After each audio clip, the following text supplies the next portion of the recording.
your source for Orthodox books, podcasts, videos, and more. We are Ancient Faith Ministries. He will be a staff for the righteous with which for them to stand and not to fall. And he will be the light of the nations and the hope of those whose hearts are troubled. All who dwell on the earth will fall down and worship him, and they will praise and bless and celebrate with song the Lord of spirits. 1 Enoch chapter 48, verses 4 through 5. The modern world doesn't acknowledge, but is nevertheless haunted by spirits, angels, demons, and saints. In our time, many yearn to break free of the prison of a flat, secular materialism, to see and to know reality as it truly is. What is this spiritual reality like? How do we engage with it well? How do we permeate everyday life with spiritual presence? Orthodox Christian priests, Father Andrew Stephen Damick and Father Stephen DeYoung, host this live call-in show focused on enchantment in creation, the union of the seen and unseen as made by God and experienced by mankind throughout history. Welcome to the Lord of Spirits. Hey, thanks, Voice of Steve. Good evening, all you giant killers, dragon slayers, and election deniers. You are listening to the Lord of Spirits podcast. My co-host, the very Reverend, nearly double doctor, Stephen DeYoung, is with me straight from the swamp in Lafayette, Louisiana, and I'm Father Andrew Stephen Damick in Emmaus, Pennsylvania, atop the Eldritch Tower of Podcasting, perched above a gateway to the underworld. And we are live. And if you are listening to us live, you can call us at 855-237-2346, and you can talk to us. We're going to get your calls in the second half of the show, and Matушka Trudy, the Tank Richter, will be taking your calls. So this episode is sponsored once again by the Orthodox Studies Institute at St. Constantine College, which exists to advance the study and application of Orthodox Christianity and faithfulness to holy tradition. By popular demand, OSI is bringing back our very own Father Stephen DeYoung to teach a live course on the Book of Jubilees, taking a deep dive into one of the most important texts in Second Temple Judaism. The course begins on January 7th, 2025. Runs for 4 weeks. You can learn more and you can register at orthodoxstudies.org/LOS. And if you missed Father Stephen's previous course on the Book of Enoch, you can sign up for Jubilees and also get $25 off of Enoch by using that same link. So you can go to orthodoxstudies.org/LOS to register and see all of OSI's course offerings. And by the way, underway, right, is my course on Tolkien with OSI. And you can still register, everybody. Even if you weren't there to show up for the first class, you can still register. You're begging and listen. Now. I know. No. Hey, I advertised your thing for the last 2 paragraphs. Okay. Right. I'm just saying. This is like the Costco of courses. You buy in bulk and you save. That's true. That's right. Excelsior. So, here in the United States of America, we've been talking about election for some time now. A lot. You wouldn't think that such an important theological issue would be on every single TV channel, newspaper, and YouTube show, but here we are. So we figured we would weigh in on the most important election in our lifetimes, the most important election in the world.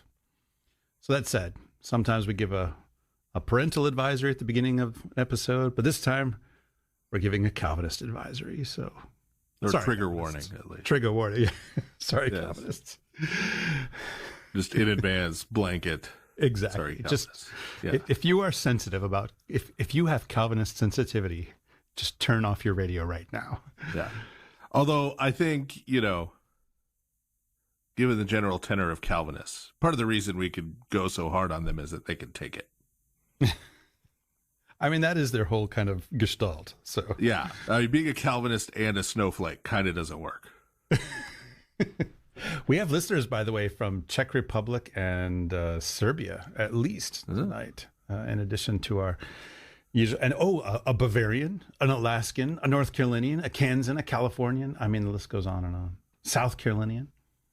Wow, apparently this guy from South Carolina claims that South Carolina is the poor man's North Carolina. I mean, he said it. Oh, we've got an Australian as well. I mean, that's a lot of times on Hawaiian. Of course, someone from the poor man's Ohio. Texas. Wow. Hey, everybody. Nice to see you all checking in there on the YouTube chat. Ooh, Northern Virginia. That's not real Virginia, Sam. That's not real Virginia. I'm sorry.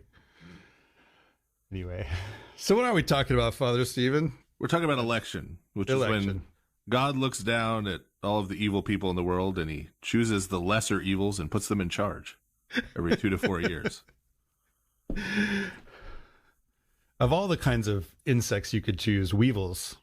Weevils, why weevils? I don't know. Well, they wobble, but they don't fall down. Nice. That is a 70s, 80s reference right there. Whew. I don't think they still sell those, do they? Not that I've checked. Who knows? Someone's They're probably outlawed. Now. They're probably covered in lead paint. Yeah, exactly. With spent our childhoods chewing on them. Yeah, throwing lawn darts at each other. Exactly. A Las Vegan. Someone stuck in traffic in San Jose. Wow. Most people in San Jose are currently stuck in traffic. Yeah. Literally the majority of the city. Yeah. Is at this very moment stuck in traffic. Yeah. The entire team of the Sharks, I'm pretty sure, is stuck in traffic.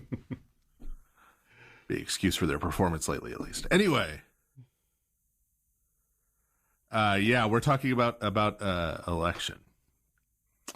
And what it means and what it doesn't mean. And as you probably guessed from our trigger warning, we would be saying that although many of our Calvinist friends keep using that word, it does not mean what they think it means.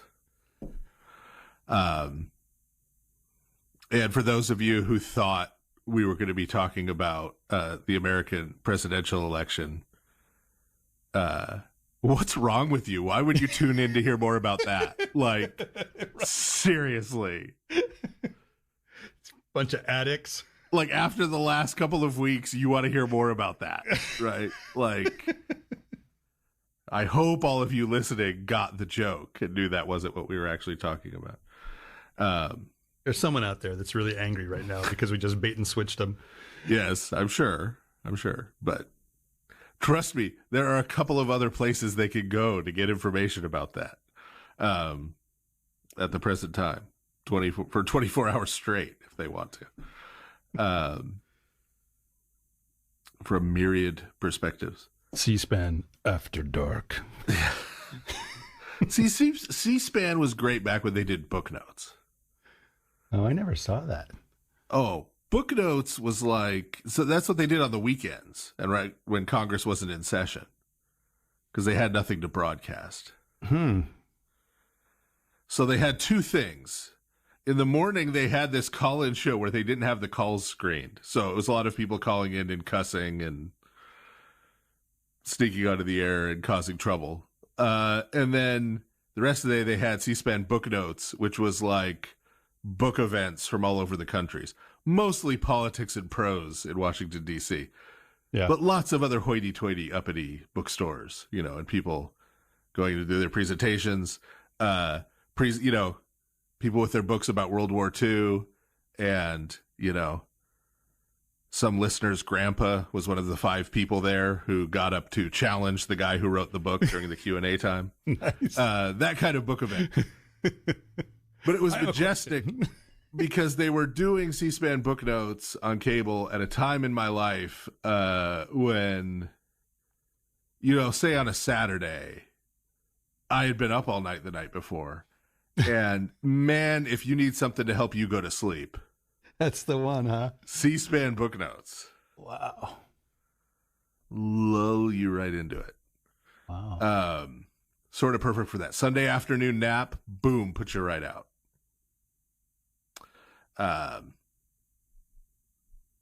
So anyway, we're not talking about that kind of election. We're not talking about Congress either. Yeah. Oh, we have and I'm not kidding about this, the Philadelphia Council of Clergy is tuning in. The entire council. I don't know. I mean, it's a YouTube account. It says Philadelphia Council of Clergy. Not a representative, but they have convened to listen. I assume together. It's all of them. So hello, Philadelphia Council of Clergy. And if it's in Philly, they probably got some Westminster representation there. We probably got us some Calvinists. Yeah. This could go sideways.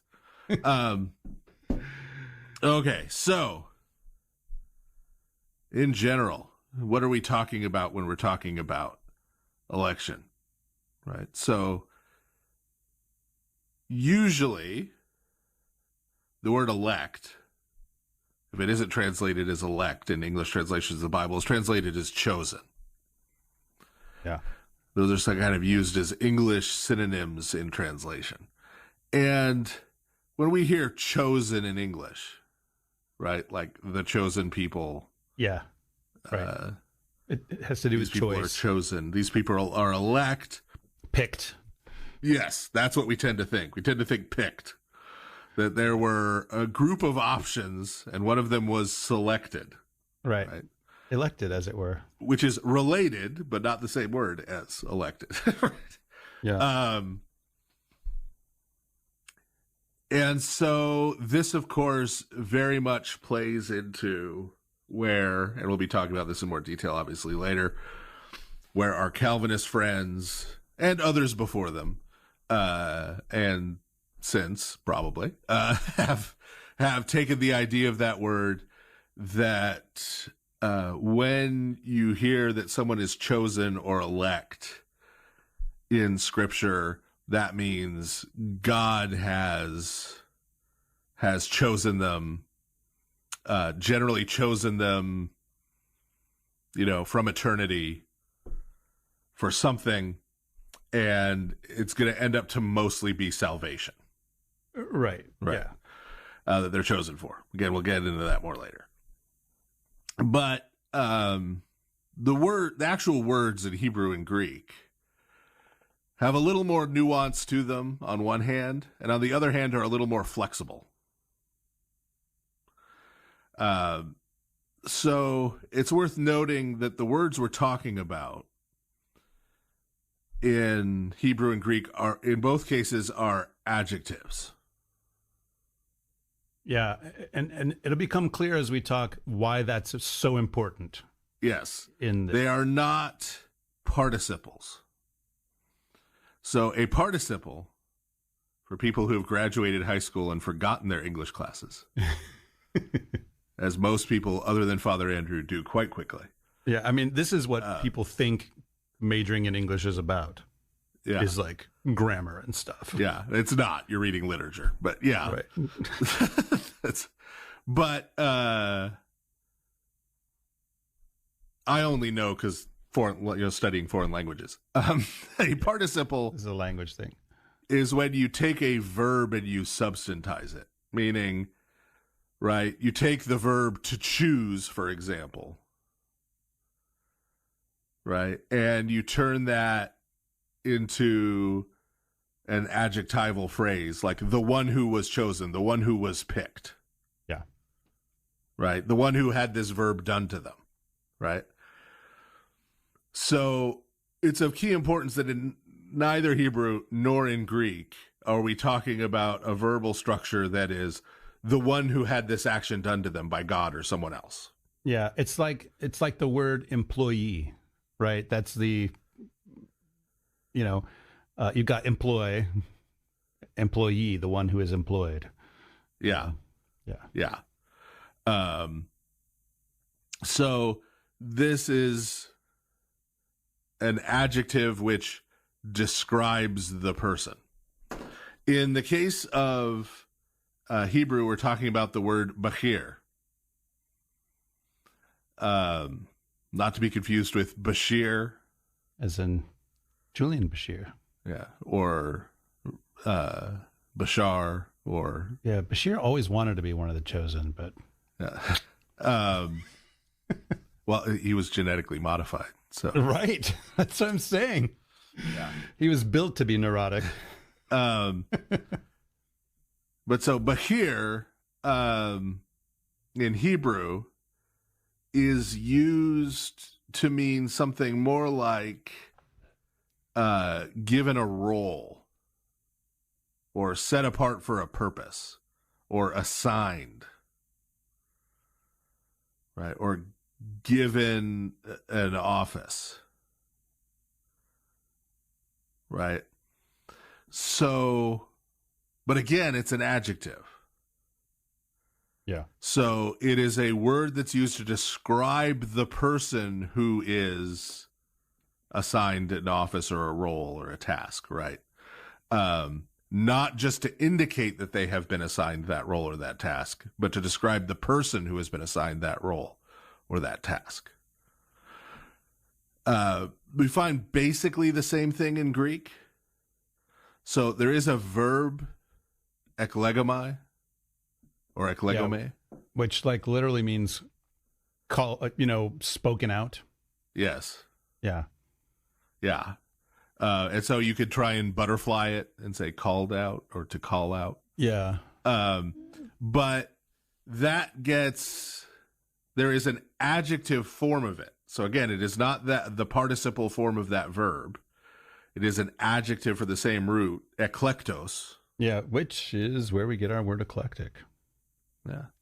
There you go. And that can mean sort of roughly called out, but is more like identified. Yeah. Like identified from a group for a purpose. Right. We've tagged this guy. Okay. As I mentioned, both of these are adjectives. These account for the vast majority of uses of these words. Right. Different words are used when you're talking about like someone choosing to do something, right? These aren't the same words. Now that said, I'm going to do a sorry non-Calvinist here. Just to prove how even-handed we are.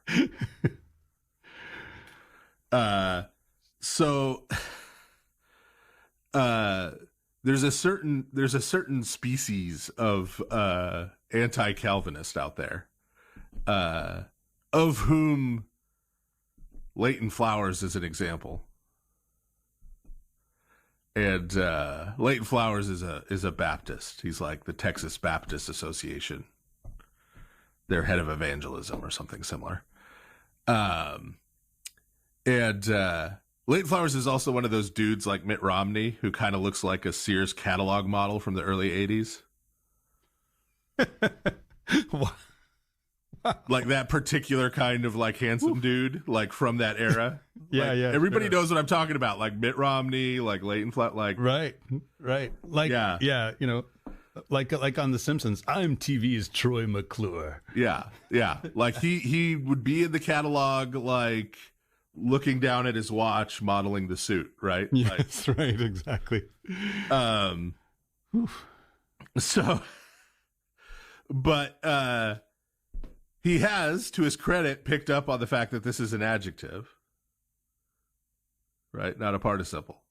This is not talking about the recipient of some action from God or someone else, but it's talking about a quality of the person. But the example he has given to describe this is it's like USDA choice meat. That is so choice. So someone who's chosen, they're just like really choice. But right. They're just like really great. Yeah. No. Yeah. That is not what it means. I mean, good attempt to find another use for the word choose or choice other than the one Calvinists use, but that's the wrong one. Yeah. So, but at least I said he was handsome, right? So see, doesn't know what he's talking about on this point, but handsome. He's no William Shatner. Well, that guy's in his 90s, you know? Yeah. So what are some examples? Words obviously have meaning based on their usage. Right. So we've already started setting forth a claim that this is talking about a particular quality of a person that causes them to be set aside for a purpose, or to be given a particular role. What are some examples of these terms being used in the Hebrew Bible in the Christian Old Testament? So one of the obvious and most probably the first one people think of. Right. If you said to someone, if we were on Match Game with Gene Rayburn, and I said, chosen blank. Yes, the chosen people. Right. And you're trying to match with like Phyllis Diller and Paul Lynde and Charles Nelson Riley. Right. Wow. A good option would be to pick people. Yeah. Yeah. Right. Yeah. Chosen blank. Right. So Israel, right, in the Old Testament, as God's chosen people, that's maybe where your brain first goes, right? And that is obviously, right, the adjective is used to describe Israel a lot. And people from that, they get this idea of like saying that, Israel is picked by God, from all the other nations. Like, who do they think? Some people even say, well, who do they think they are? That sort of thing. Setting aside, of course, the big problem of what is Israel, but yeah, there's this idea of God looked at all the nations and said, I like this one the best. Yes, Yeah. I'm going to pick this one, and I love them more than all the other ones, and they're special. Yeah. Right. And just because I chose. Right. Right. This is, and side note to Calvinists as we get going. See, I was about to say chose arbitrarily. If you say to Calvinists that God makes this choice arbitrarily in their system, they get really mad. But I mean, that's what, and they say it's not arbitrarily. It's according to his good pleasure. It's according to his will. Guys, the word arbitrio in Latin means will. What? Arbitrary means chosen with reference to nothing but one's will. Okay? Arbitrary is exactly what you say it is. Like, definitionally, arbitrary, derived from the Latin arbitrio, means just exactly what you say. So, in the Calvinist system, God chooses arbitrarily, chooses according with reference to nothing but his will. Just willed and picked Israel, right? Well, there's a problem with that. There's a problem with that when you read Hebrew Bible, read the Old Testament closely, and that's that Israel is not one of the 70 nations. Yeah, you look at the list of the 70 nations that come of Noah's sons, read through the list. Israel is not there. Yeah, this is in Genesis 10, Table of Nations. Yeah, just read it. Israel is not one of the nations. Israel is something other than the nations. Right, definitionally. Yeah. Right, the Latin word for the nations is Gentiles, right? And most of our English translations don't translate that in the New Testament. Sometimes they do in the Old Testament, sometimes they Gentiles, don't. yeah. Translated as the nations, right? So Israel isn't one of the nations. There's Israel, and then there's the nations, right? And so Israel is not one of the nations. God doesn't choose one of the nations. God creates Israel. Yeah. And he creates Israel sometime. We're not going to argue about how much time, but sometime after, right, the dispersing of the nations at Babel.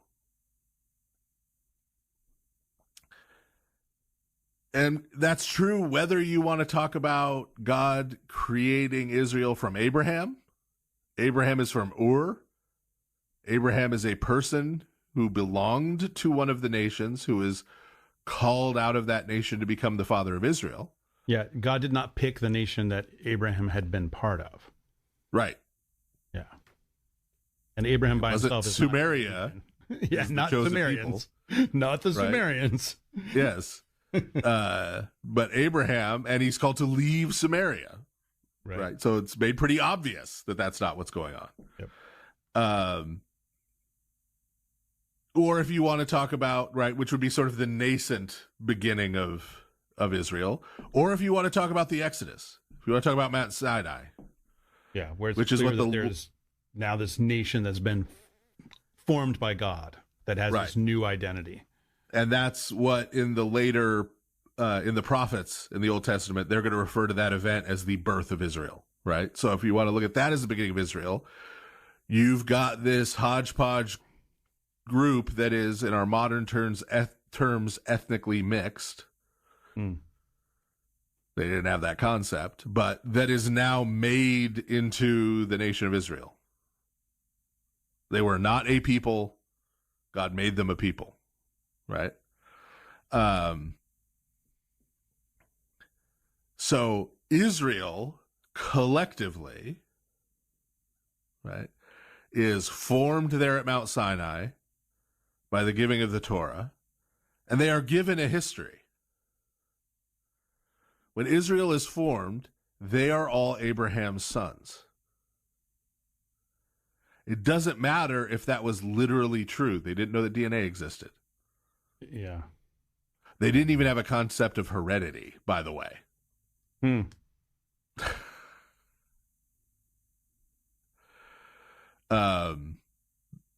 mean, they were far from understanding DNA and that kind of thing, right? Caleb is an elder of the tribe of Judah. It doesn't matter that he and his father were Kenizzites, and therefore no relation to the person Judah. He's a member of the tribe of Judah. Judah is his father, right? That's how this works. So they're given this history. They're given this common family when they are created. Okay? But Israel as a whole, therefore, is not picked. It's created. Right? And by the way, this is telegraphing where we're going later. But what made someone an Israelite or not? What made someone part of that nation that God created or not? What made them one of the chosen or not? Was whether they participated in the Passover ritual. Yeah. Were they circumcised, participated in the Passover, doing the things? Well, that first generation, it was literally participating in the Passover ritual. Yeah. Right? Marking their doorposts. It was something they did. But we'll come back to that. Right now, we're surveying the ways chosen is used in the Old Testament. So, in what sense, then, is Israel as a whole chosen? Right? They're not chosen as in picked. There are all these different nations, and God picked this one because they get created. But there is something different about them with regards to the rest of the nations. Right. What is that adjective doing? That adjective, right, Bahir, that we translate as chosen. What is it doing? Okay, well, we can see that Israel is created and it is set aside and called to a particular purpose in relationship to the nations. So it has a unique role or a unique purpose. And we've talked about this before on the show, that ultimately what that role and that purpose is priesthood. Right? They are to be a kingdom of priests, as they're told in the Torah. Priests for who? Right? A priest represents God to non-priests and represents non-priests to God. So the nation as a whole were to be priests to the nations, to the other nations. They're supposed to represent God to the other nations. They were supposed to represent the other nations to God. And on the piece of representing God to the nations, that meant they had to live their life in a different way than all the other nations. This is why there are most of the commandments given in the Torah are only given to the nation of Israel and not to everyone. They're not supposed to stop other people from eating pork. They're supposed to not eat pork like other people do. Right? They're called to a different way of life, to a higher way of life, as a way of representing who the true God is to the other nations, right? And then exhibit A of them representing the nations before God is at the Feast of Tabernacles when they go and they offer the 70 bulls for the 70 nations. right? They offer these bulls as sacrifices to God for those nations. Yeah, which is pretty interesting, as unique to Israel. Like, which other of the nations are offering sacrifices for a different nation, especially to their own God? You know, like, this is something that is uniquely Israel. Right. And is something given by God that demonstrates that he's different than those other gods. Right. The only reason another nation would have to sacrifice to Israel's God is because they wanted something from him. Yeah, right. Right. Otherwise, he's not their God. He's Israel's God. Right. But the idea that sacrifice needs to be made for all those nations to this God doesn't just imply, it means that he is the God of all of those nations as well. That's built into the system. Now, our 19th century German friends rear their ugly heads once again. This is a whole lot of sorry so-and-so. Yeah, there's a lot of sorry so-and-sos out there right now. Sorry, I don't know why that caught me as so funny. Because you may go out and pick up a commentary on Leviticus, an academic commentary on Leviticus. You may look up this Feast of Tabernacles thing. Odds are good that they're going to tell you, or at least point out, the going theory that, actually, since ancient Israel was really, we all know, was really pagan, that they were offering bulls to the gods of those other nations. Right, which kind of begs the question, like, so do they Google up all seven nations and their gods? Like, how do they keep a running list? Do they have some kind of diptychs of who the current Most High God was in each of the 70 nations? They check in with all of their ambassadors, so they know who to sacrifice it to. So that dog don't hunt. That don't make no sense, right? In the first place. And this also has the very common problem with all of these theories of like, oh, oops, look, the editors of Leviticus let slip that they were really pagans. Like, they just didn't notice something. Yeah. Like, really? Right. Like this priestly caste after the exile, they were rubbing their hands together like, aha, we will convince them all that we were always monotheists. Yeah. And oops. These texts that have been being read another thing. Hundreds of years, with super care. They are copying. Right. They themselves are copying. Yeah. And they're the only ones who can read. I know. They just miss this stuff. Yeah. Right? Can't make this up, folks. That's I don't have that critical scholar bone, I guess, right? Like,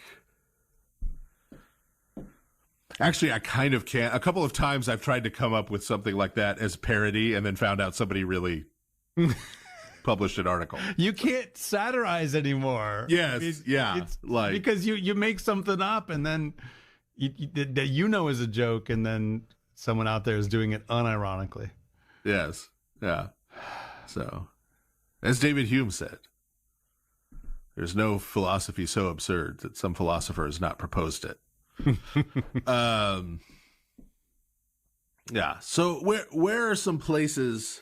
There's lots of places where this adjective is used to describe Israel. I would point to a few of them. Isaiah is particularly thick with them. If you're a 19th century German, particularly Deutero-Isaiah. But like Isaiah 41 verse 8, Isaiah 44 verse 1, Isaiah 45 verse 4. Interestingly, in all three of those contexts, God is referring to Israel as his chosen, but in none of those three is he particularly happy with them. Yeah, it's not like I love these people best. Yeah. These people are kind of the worst, but they're mine. It's more. It's like when Obi-Wan says to Anakin, "You were the chosen one." Oh, come on. I mean, can't I reference the worst, the very worst of the Star Wars? That is not the worst of the Star Wars. Oh, yeah. Okay. Actually, I think by a million miles, that is I think not the worst. Attack of the Clones is probably the worst. That may be like the 5th best. Oh. Wow. Like Phantom Menace, first of all, is the worst of the prequels. You think so, huh? By a country mile. I think Episode 2 is the worst of the prequels, honestly. Nah, it's mid. It's so wooden. But yeah. Well, all of it is because George Lucas wasn't really directing anymore. Yeah, just phoning it in. Well, people don't remember that he didn't direct Empire Strikes Back and Return of the Jedi. Right. He only directed the first one. I think, right? Yeah. But now with Disney Star Wars out, like, I know Episode 3 shines like the stars of heaven compared to. Holy cow! Rise of Skywalker. You were the chosen one, but you have made me mad, and so therefore I will let you go into flames and lava. He pointed out the great truth that once you have the high ground, it's over. It's true in all forms of life. I repeat that line every time. One of my dogs will jump up onto the bed while the other dog is down below. It's like, it's over. She has the high ground. Yeah. Speaking of high ground, chosen is also used to refer to Jerusalem. This adjective is used to refer to Jerusalem as the chosen city. Yep. That may be less familiar to people. I mean, like if you put that on Match Game, maybe you'd match with Ruth Buzzy. I don't know. It's a long shot. You get like 1 point. But a couple of good examples of that are in 1 Kings 11:32 and 14:21, or Third Kingdoms, if you're using the Orthodox Study Bible. And the idea there is Jerusalem is the chosen city because the temple is there, and so God has placed his name there. Yeah. Although that's where his presence is, that's where the Spirit is. Yeah, but I mean, remember everybody, God did not like choose for the temple to be there. He sort of was okay with it when they built it, but ultimately he was, about the tabernacle. But yeah. In the broad sense of divine providence. Yes. Right. But within the narrative, right? Within the narrative of 1st and 2nd Kings or 3rd and 4th Kingdoms, right? Within that narrative, God does not like command them to build a temple for him in Jerusalem. David gets the idea to do that. Yeah. God tells David he can't, his son will. Solomon builds it, and then if you read the prayer, God sort of in his response to Solomon's prayer acquiesces. Right. To place his name. Well, okay. Right. But this is not a case where out of all the cities, God picked this one and told them to put a temple there. That's not what happens. In fact, if you're going to make an argument for where God picked, it would probably be Shiloh. Actually read 1st and 2nd Samuel closely. But anyway, yeah. So again, chosen is this adjective describing the place because this city has this special role of being the host to the temple of God. Now, it is also used for subgroups of people, meaning groups of people within Israel are referred to as chosen. Okay, so Israel as a whole is chosen, but then also there are subgroups at various points. The chosen among the chosen. What is higher than USDA choice? Is prime higher than choice? I don't know. Come on, man. You don't know how to grade meat? Look, I buy my meat from a farm out in northwestern Pennsylvania. Like, there's no like stamps and primes and choices on it, Yeah. You don't. Half a cow, half a pig. It fills up my freezer. You don't detest the agricultural errors of the Anabaptists? Actually, it's a big clan of Catholics that I buy it from out there, in fact. That was me throwing another bone to that was a deep cut reference for our Calvinist fans. No. See, I got to do something for them. I buy my milk from Anabaptists. Yeah, Mennonites. Yeah. So, but I buy my cows and pigs from Catholics. What can I say? Yes. Well, every good Dutchman detests their errors. So we do, by the way, have one person who's tuning in from the Netherlands. So, well, I was to believed. One of the chosen people. Yes. So one example of chosen being used for one of these subgroups of people is in Numbers chapter 1, verse 16. Everyone's favorite book, the book of Numbers. But it refers to the elders of the people, right? The 70 or 72 elders as the chosen, right? These are those chosen to be the elders of the people. And then it says, who are the chiefs among the tribes? So these people were already tribal chiefs, like Roman Reigns or Solo Sokoa. And yet they're then, quote unquote, chosen to be elders, to be the elders of the people, assisting Moses, right? So how is chosen working there, right? Yeah, like clearly God didn't pick them. They were already kind of in a position. Moses did, right? It wasn't like, okay, I'm going to pick who's going to be in charge. I pick the people who are already in charge. Yeah. Right. Right? That has to make a lot of sense. Right? So what this is saying is, what chosen is doing there, what's the word, again, translated as chosen, what it's doing there is it's talking about those people who had been the chiefs within the tribes were made the elders of the people. They were given this role. They were put into this office, right? This body, this governing body was constituted by the people who were the chiefs of the various tribes. Yeah. Right. So this is what's going to ultimately become the Sanhedrin. But this first batch, these are the people who are already chiefs of the tribes. They weren't sort of people elected, chosen at random.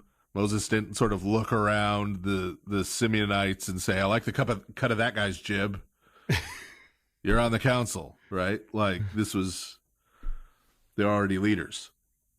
But by far the most common way that this term chosen is used to describe a group within Israel is to describe a military unit. This adjective is used to describe Israel's army. Yeah, several places in the Old Testament, actually. Yes. You're given some number, sometimes a ludicrous number, like 180,000 in one case. 180,000 chosen. They are the chosen. Yes.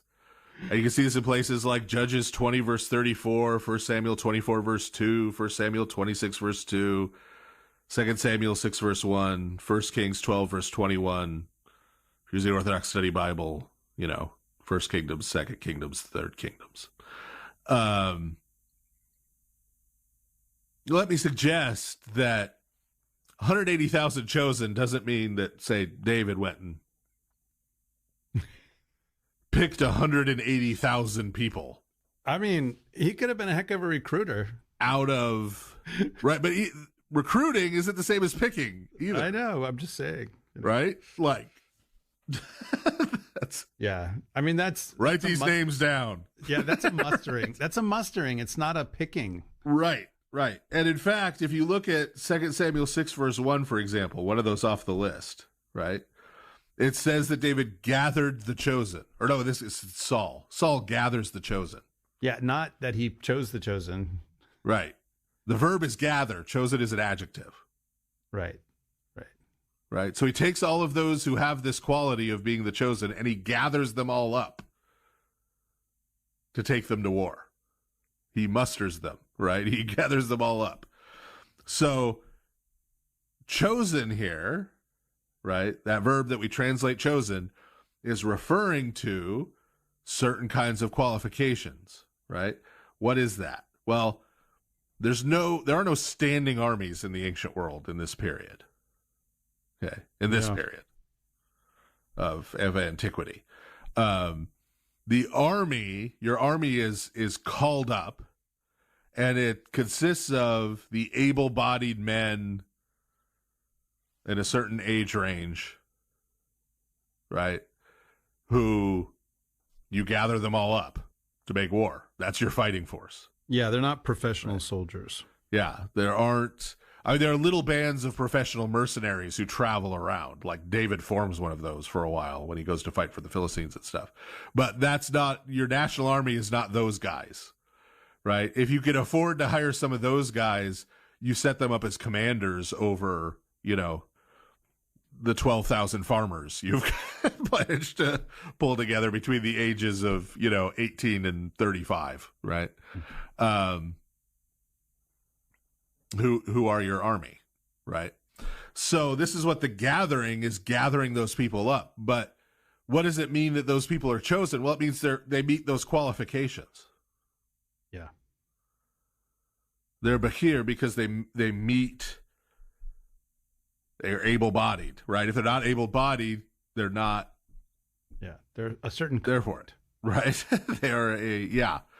So they're qualified to then have this role as a fighting man, right?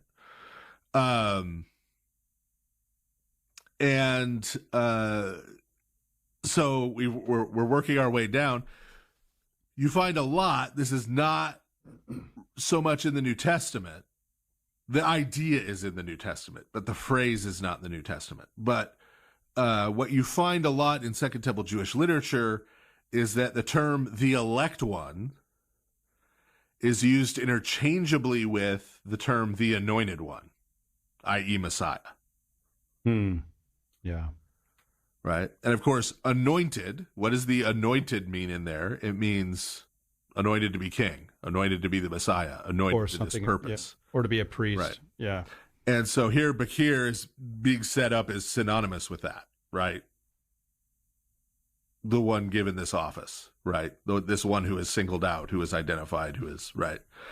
So it's clearly serving that purpose there, right? It's not, again, and especially as Christians, we would have to say, God did not sort of look at all the people and choose one of them to be the Messiah. Right. Yes. Right? Unless you're an adoptionist.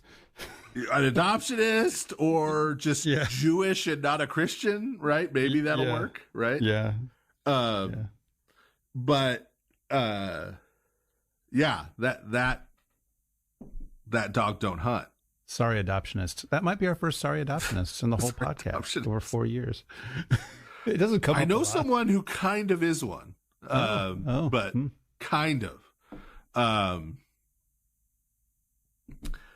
So there's a place where pretty clearly a Calvinist, being a Christian of a type, would have to say that elect means something different. But now we come to what to me kind of ruins the whole thing. Yeah. What does it mean when in the New Testament they talk about elect angels? Well, it's St. Paul who says it in the New Testament. Yes. I don't think they is his chosen pronoun. So pretty sure he's a he. Just the quality of his pronoun. You and your liberal sensibilities over here. It's the royal they. The apostolic we. 1 Timothy 5 verse 21, St. Paul refers to the elect angels. The elect angels. But that phrase, the elect angels, is all over the place in Second Temple literature. Yeah. See, there's our they for you. And, but you said in the New Testament. Anyway. So in Second Temple literature, a lot of times when it's used, it's pretty clear how it's being used because the elect angels are referred to in kind of martial contexts.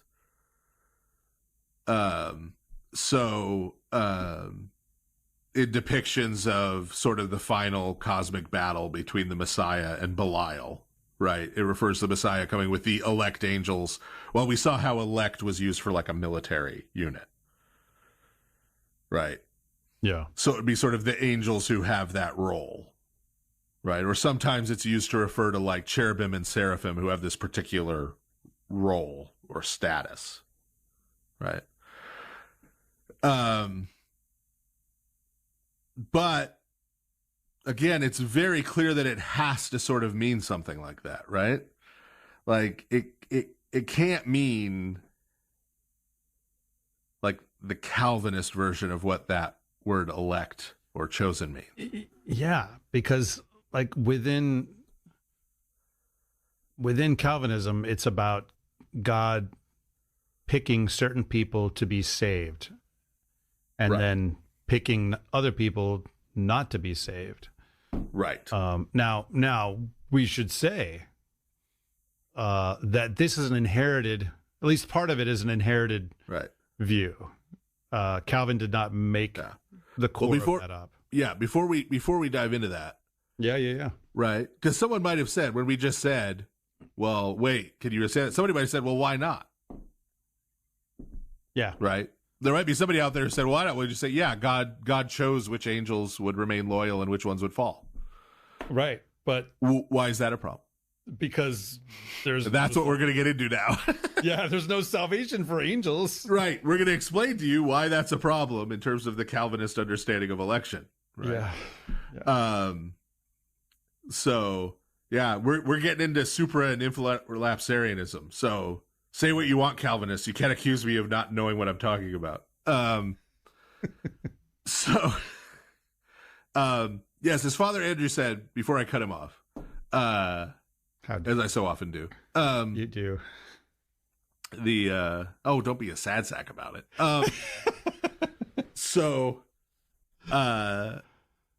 This is not, people think of Calvinism as predestinarianism, right? Predestinarianism is actually a very small part of Calvinism. Yeah, Calvinism is a whole bunch of stuff. Is a whole system of thought and belief and piety. And it's not just the soteriology. Even. Right. It has let alone just funky the predestinarian. Eucharistic theology. It has its there's all kinds of funky stuff in there. This is why Reformed Baptists aren't really Reformed and aren't real Calvinists. See, here we go. I'm currying favor with some of the Calvinists. You have chosen some of them. Yes, I've chosen some of the Calvinists to curry favor with, while the elected Calvinists putting down some others.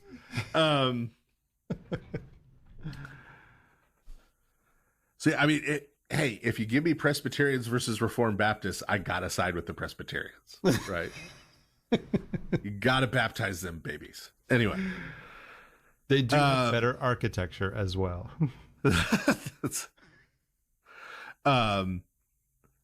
So in terms of what John Calvin himself says about predestination and reprobation. Reprobation is the other side, right? And you need to be clear, Calvin very clearly accepted both. The Calvinist tradition at large has accepted both. God chooses people to give eternal life and salvation. God chooses people, according to them, to damn to eternal torment. Yeah. Right. That's it. That's there. Now the Lutherans, right? The Lutherans, they're a little more dodgy, a little harder to nail down. They say God chooses people to save, but he doesn't choose people to damn. Right. He just fails to choose them to save. You figure out how that works. But that's a Lutheran thing. Those guys are like Jell-O sometimes. You can't nail them to a wall. Can't nail them down. But the Calvinist tradition very clearly says both, right? But that said, Calvin gets his view of predestinarianism from the Dominicans. Okay. He is not really an innovator on that particular front. Now, when you get to some of the secondary doctrines related to election and reprobation, like limited atonement and stuff, there Calvin goes in a different direction. Okay. But predestination and reprobation itself, he's getting from the Dominican tradition within Roman Catholicism. Okay. To the point that if you go and read, and I do not recommend doing this, I give to the Presbyterians and now I take away. I don't recommend going and trying to read the Westminster Standards. It is so boring. It is English scholasticism. It is like the most boring possible form of document, right? Like everything tedious and dry about scholasticism mixed with everything tedious and dry about English philosophy, like in one place. But if, for some reason, for a class or something, you have to read the Westminster Standards, or if you just go and look up the statement in the Westminster Standards about reprobation, about people being chosen for eternal damnation, it is straight plagiarized from the Summa Theologica of Thomas Aquinas. Like, you would get kicked out of school if you turned in the Westminster Standards. They'd say you cheated off of old Thomas's paper. Now, it's important, though, right? As I said, once you get to the ancillary stuff that flows from that, Calvin goes, and the Calvinist tradition after him go in a different direction. So for Thomas, and yes, I can't believe I'm the one who has to tell people this. Okay. You refer to him as Thomas. Aquinas is not his last name. Oh, yeah, that's where he's Thomas of... It means from Aquino. Aquino, yeah. Okay? I know. Like, if you're Lois Lane calling Clark Kent Smallville, okay, that works. But people don't call me Lafayette. They don't call me Redlands, where I grew up. Okay, like... What's up, Redlands? Right, yes, it's not a thing. I don't know. I feel like we should call you that now. You want me to just call you Guam? I did live there for 5 years. Old Guam over there. So you refer to him as Thomas. Anyway, that's why they're called Thomists. Yeah. Not Aquinists. Sorry. End of that particular rant. And why is this me? Why aren't the Roman Catholics straightening people out on this? Falling down on your jobs. So what Thomas is doing, part of what triggered this rant, by the way, dear listeners, is that Father Andrew referred to him as Aquinas in the notes. I know. I'm not safe in my own home. So it's always a good day when I can trigger you. Yeah. So what Thomas is trying to do, and again, I'm no apologist for Thomism, but I try to be fair. So what Thomas is trying to do is he's trying to express a synergistic relationship between God's providence and free will. And so for Thomas, it is true, at least in the Summa, right? I am no scholar of Thomas Aquinas, right? I studied him some with a Cistercian monk, so I know something, but far from everything. But Thomas is trying to express that everyone who comes to God, God has come to them. And everyone who rejects God, God has rejected them. But what Thomas doesn't do is he doesn't ascribe any kind of causal relationship between those two facts.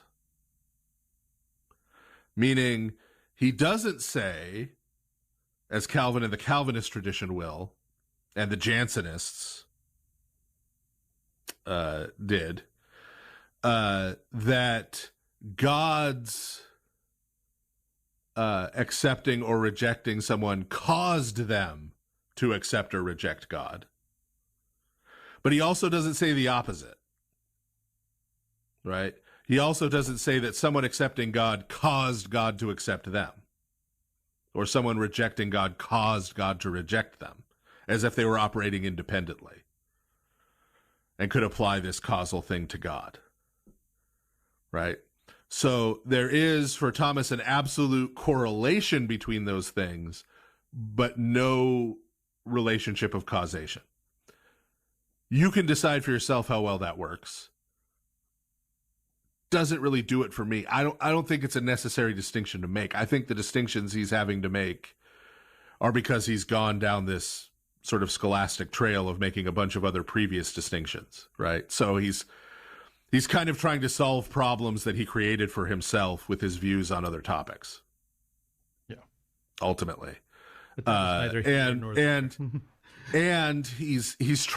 Thomas is trying really hard in the Summa to reconcile St. Augustine with the other church fathers. And by reconcile, I mean trying to make it so that they're all saying the same thing. And there are places where they just manifoldly disagree. Right. St. John Cassian, for example, just disagreed with St. Augustine about some things on this very topic. Right. But so Thomas is very much, his approach is always to try and reconcile everybody. No, they're all really getting at the same thing. Right. If you really understand them right. And so that, again, creates a whole bunch of problems for himself that he wouldn't have if he'd just say, well, okay, some of these places where they disagree, St. Augustine didn't get it right. Then you don't have to try and untie all those knots. Yeah. But so that Dominican view precedes John Calvin and the Calvinist tradition. There's other folks, Gottschalk. There's a whole thing here. I'm not going to later about that. You need to send an email to Dr. Cyril Jenkins about this. That's who you need to send. Ask him all about Gottschalk. Wow. You told somebody to send email to someone besides me. Someone other than you. I don't think you know who happy. Gottschalk is. I think you think Gottschalk's is a department store. So, I mean, it sounds like a German person to me. So, but yeah, bother. We have a lot of names like that in this area that I live in. We have all these Germans.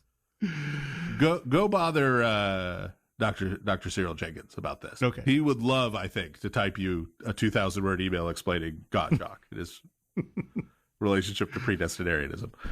But I will pass over that in silence at this point. But I want to try to be fair to the Calvinists, even as we're picking on them. But so Calvin makes this the Dominican view is sort of a plank then in a more, to again be fair to Calvin, in some ways a more logically consistent system, right? Where Thomas is trying to hold a bunch of things in tension because he wants to reconcile everybody. Calvin feels free to just choose one of the two conflicting things, right? To go one way instead of the other. And not try to reconcile it. Just say one was right, the other was wrong. On these topics, he basically says St. Augustine was right. A bunch of other topics, he says St. Augustine was wrong, but he's willing to just sort of pick a winner on any given topic. A winner is you. But so, keep in mind, we're explaining what the problem is with elect angels. Where are we again? Yeah. Reorient here. We're getting there. What's the problem with God just picking which angels are going to be faithful and which ones are going to fall? So within Calvinism, right, the structure of salvation is sort of very carefully articulated on the divine end. When we get into the second half, we're going to talk about on the human end, like the golden chain of redemption, as they call it, and right, sort of how a human is saved, right? That's on the human side. The divine side, we're talking about from a Calvinist perspective, God's plan of salvation. So this is in eternity past, whatever that means, or right, various ways. As we've talked about before on the show, I think you can't really do any of this Calvinist stuff if you really remove the temporal element. But if you talk to Calvinists, they will insist there is no temporal element. They are talking about the logical order of God's decrees in his own mind. In the mind of God. Like they have it mapped out. They have the mind of God mapped out. Yes. There's some wobbly Trinitarianism here, too, in terms of the mind of God and who that one person is. But we don't need to go into that now either. And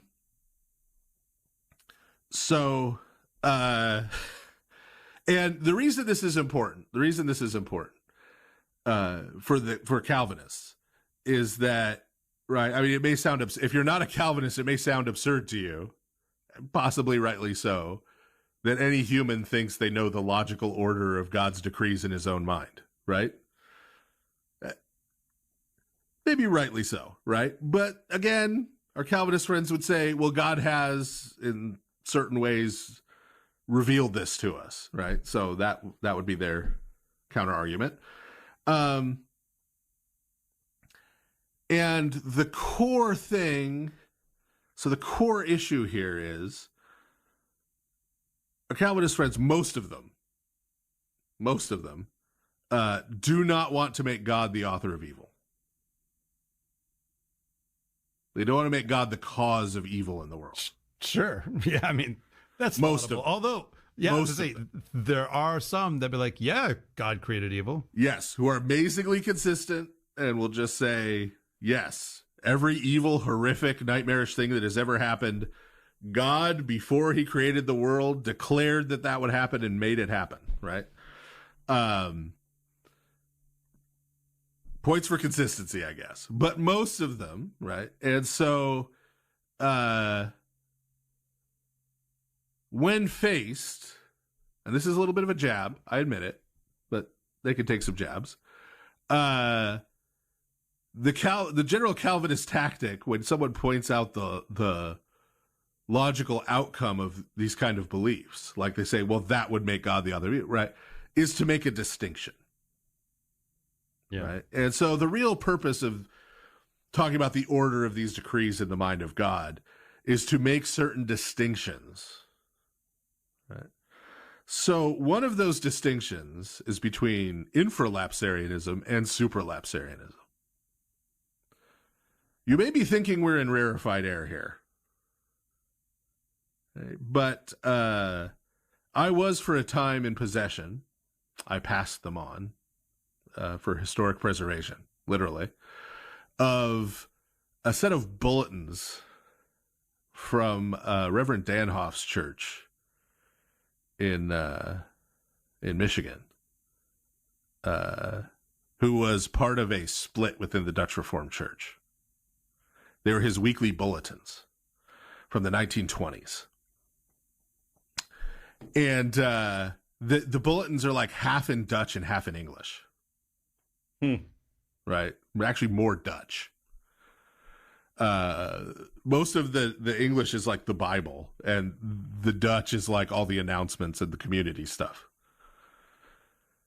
And each of them has sort of a little theology note on the back for these Dutch farmers, right? To help them learn some things about the faith, right? The Dutch Reformed faith. Okay. One of them is about the difference between infralapsarian and supralapsarianism. Amazing. I always get that mixed up. I have to go look it up every time. I know. I mean, these are just not words that I tend, and I use some words, but these are not words that I use on the regular. Well, okay. So lapsus, right? Lapse. Yes, that's the fall. Lapse is the fall of mankind. That's the Latin word for the fall. Right. Sure. The fall of man. And so that's the lapsarian part, right? And so the question is, where in God's decrees is that decree of the fall in terms of vis-a-vis election.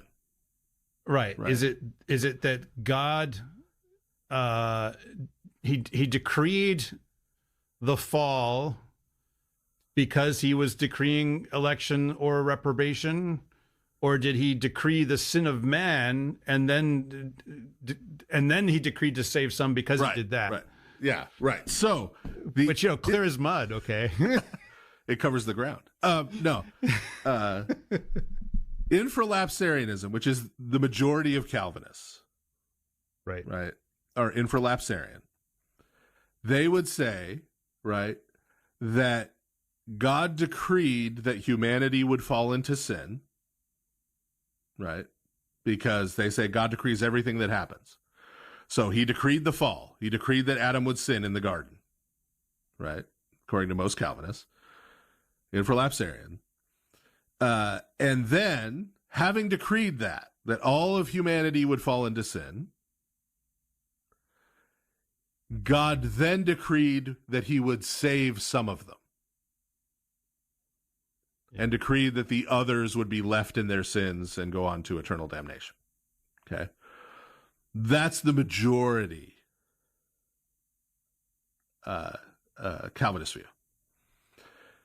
The minority Calvinist view, these people are sometimes described as hyper-Calvinists, though a lot of times hyper-Calvinist is just a word that a Calvinist uses for someone more Calvinist than them, or more blunt about their Calvinism than them, or they just don't like. But supralapsarian is the idea that God decrees that he is going to reveal his glory by creating some people and giving them eternal life, and creating other people and giving them eternal punishment. That's like decree one. That's pretty glorious. And so then, based on the fact that that's what he wants to do, he declares that humanity will fall into sin as a means of getting there. Okay. So in infralapsarian, the more common view, right, the reason God is choosing to reprobate those people is their sin, which is the product of his decree. But still, they're being reprobated because of their sin.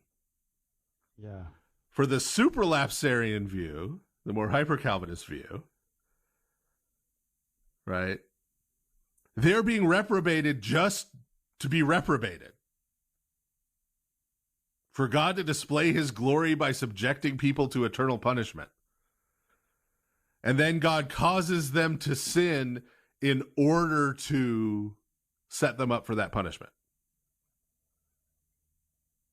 Yeah. I mean, either way. But you can see how infralapsarianism, the more common view, is kind of a distinction and a dodge. Right. Because the sin they're reprobated for is still the result of God's decree. Yeah. It's just, where in this Rube Goldberg is the first domino being pushed over. Okay. But so, how does any of this apply to angels? Right? For whom there is no redemption. Yeah, it literally says, is it in Hebrews? It's not angels that he helps? Yes. Yeah. Yes. Given everything in Hebrews, vis-a-vis angels, right? That the elect angels can't be talking about election in this sense. No, they're not being saved. There's no salvation for angels. Right. So, brief review here at the end of our first half. Okay? Elect isn't being used the way Calvinists use it to describe angels when it's used to describe angels. It's not being used the way Calvinists use it when it's being used to describe Christ, to describe the Messiah as the elect one. It's not being used when it's used to describe the elders of Israel or a military unit. It's not being used the way Calvinists use it when that word is used to describe Jerusalem as the chosen city. It's not being used that way when it's used to describe Israel as the chosen people. Okay. So it's not impossible, right? It's not impossible that all of a sudden someplace in the New Testament could come along and use these same words that are used in the Old Testament and in the Hebrew Bible in a completely different way, right? Yeah. So maybe this does someone happen sometimes. Someone will come along in the New Testament and just start using these words. It'll be a complete break with the Old Testament usage of these words. Start using the words in a different way, and this could mean that's not impossible. It happens. Right. Yeah. I mean, I can't think of any cases, but logically, it is possible, I suppose. Right? But how likely is it? And if you're going to go ahead and break with all the previous usage, you're going to have a reason for it within the text. And how are you going to signal that? Yeah. How is that going to be signaled in the text? To say, now, wait, I'm using these ideas totally differently. Yeah. Than they are in the Old Testament. And let's say the someone we're talking about is St. Paul. Let's say the place we're talking about is the book of Romans. What if we read what St. Paul says about this in the book of Romans, and the way those words are used in the Old Testament work perfectly fine, in fact, work better to explain what St. Paul is saying? What then? Yeah. What then? So, yeah. All right. Well, it's been a good beefy first half. We're going to go ahead and go to our first break here on this episode about election on Lord of Spirits podcast. So we'll be right back. Father Andrew Stephen Damick and Father Stephen DeYoung will be back in a moment to take your calls on the next part of the Lord of Spirits. Give them a call at 855-237-2346. That's 855-AF-RADIO. The centuries after the Protestant Reformation brought about a radical reinterpretation of the epistles of St. Paul, disconnected from any historical reality. But Paul operated during his entire life as a faithful Pharisee within the Roman Jewish world. In St. Paul the Pharisee, Jewish apostle to all nations, Father Stephen DeYoung surveys Paul's life and writings, interpreting them within the holy tradition of the Orthodox Church. This survey is followed by DeYoung's interpretive translation of St. Paul's epistles, which deliberately avoids overly familiar terminology. By using words and ideas grounded in first-century Judaism, DeYoung hopes to unsettle commonly held notions and help the reader reassess St. Paul in his historical context. Available now at store.ancientfaith.com. Again, that is store.ancientfaith.com. You've probably heard of Saint Raphael Hawawini, Saint Alexander Hodovitsky, liturgical translator Isabel Hapgood, and other righteous men and women who made their mark on the early development of orthodoxy in America. But what about the notorious itinerant Bulgarian monk, or Father Raphael Morgan, the first black Orthodox priest in America? Or Vera Johnston, who served the Orthodox Church without renouncing her Theosophist roots? Their stories and many others, some edifying, some appalling, all entertaining, make up the lost histories of the early decades of Orthodox Christianity in the continental United States. Lost Histories, the good, the bad, and the strange in early American Orthodoxy, by Matthew Namey. Out now at store.ancientfaith.com. Again, that is store.ancientfaith.com. We're back now with the Lord of Spirits, with Father Andrew Stephen Damick and Father Stephen DeYoung. If you have a question, call now at 855-237-2346. That's 855-AF-RADIO. And we're back. It's the second half of this episode of the Lord of Spirits. We're talking about election. So we're just going to, I have a question. That's the first time I've heard that commercial for my book. Oh, yeah? Yeah. And they're talking about how I'm like interpreting things within the Orthodox tradition. I thought I just engaged in rank speculation, no reliable citations. And so, go figure. I know. Yeah, so, we'll just go ahead and start this half also with sorry, Calvinists. We're talking about election, and in this half, we're going to pull up a bunch of texts from Romans, because let's face it. The Bible. That's right. There is no Calvinism without certain special texts from Romans, at least, the predestinarian stuff, which is what everybody... Well, if you're going to make the case that there is in the New Testament this completely different usage of these terms, right? This is where you got to go, right? Like, yeah.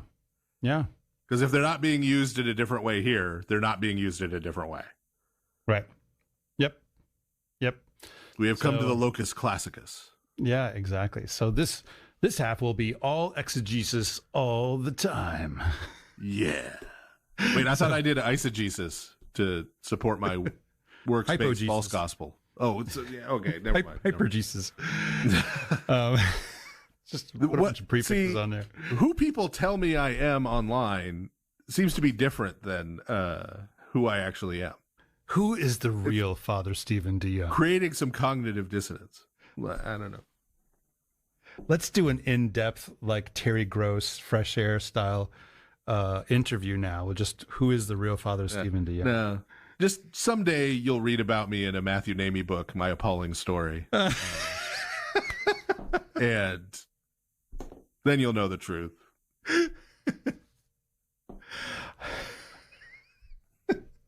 I am going to get him to write that book. We will wait until you're dead, but I will get him to write that book.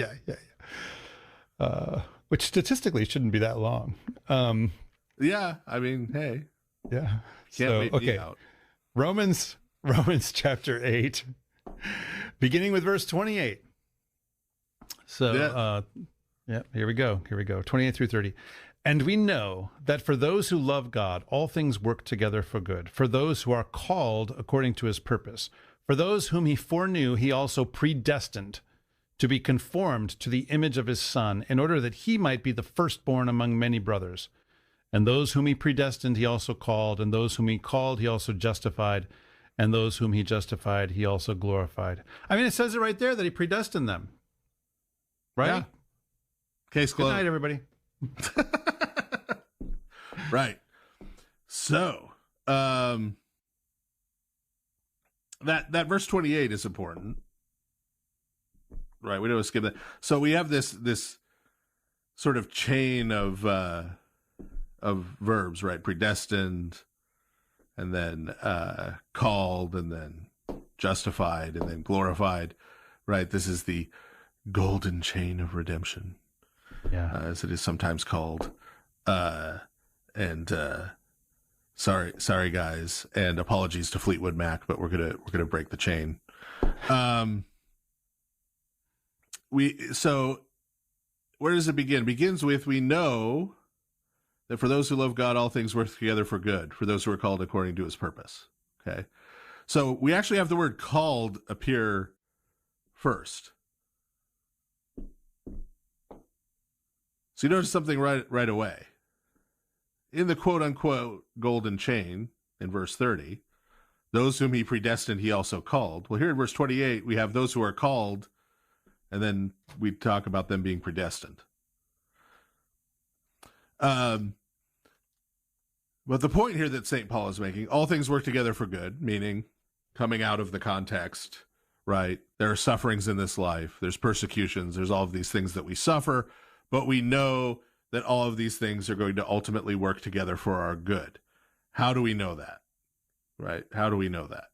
Well, all of the verbs, the verses 29 and 30, foreknew, predestined, called, justified, glorified, are all past tense. They're all completed verbs. Okay. Meaning St. Paul's talking about people in the past. He's not saying this in the present tense. Everyone who he does this to, he will also do this to. He will. Or future tense, right? These are all past tense, right? So he's talking about actual people in the past. This is not just generally about right anybody. Right.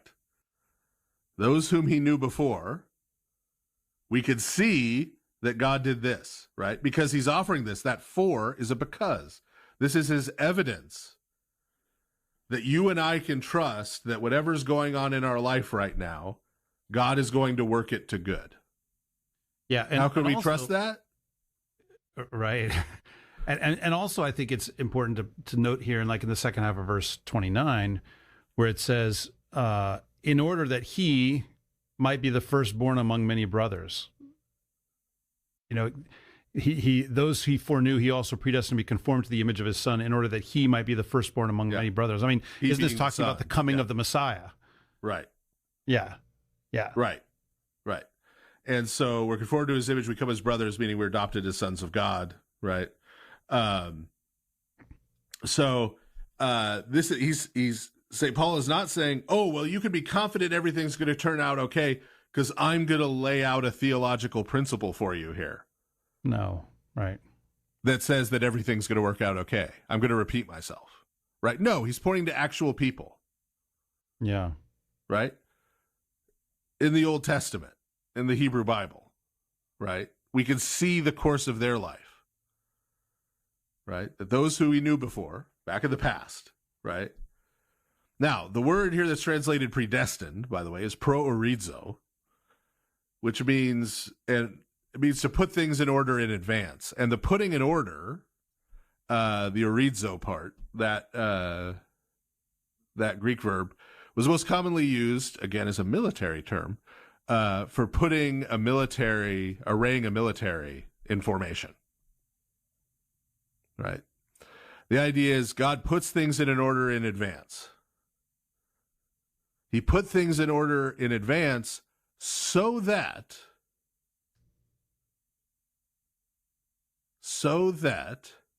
those people who he knew before could be conformed to the image of his son, right? So that they could become like Christ. So that Christ could be the firstborn among many brothers, right?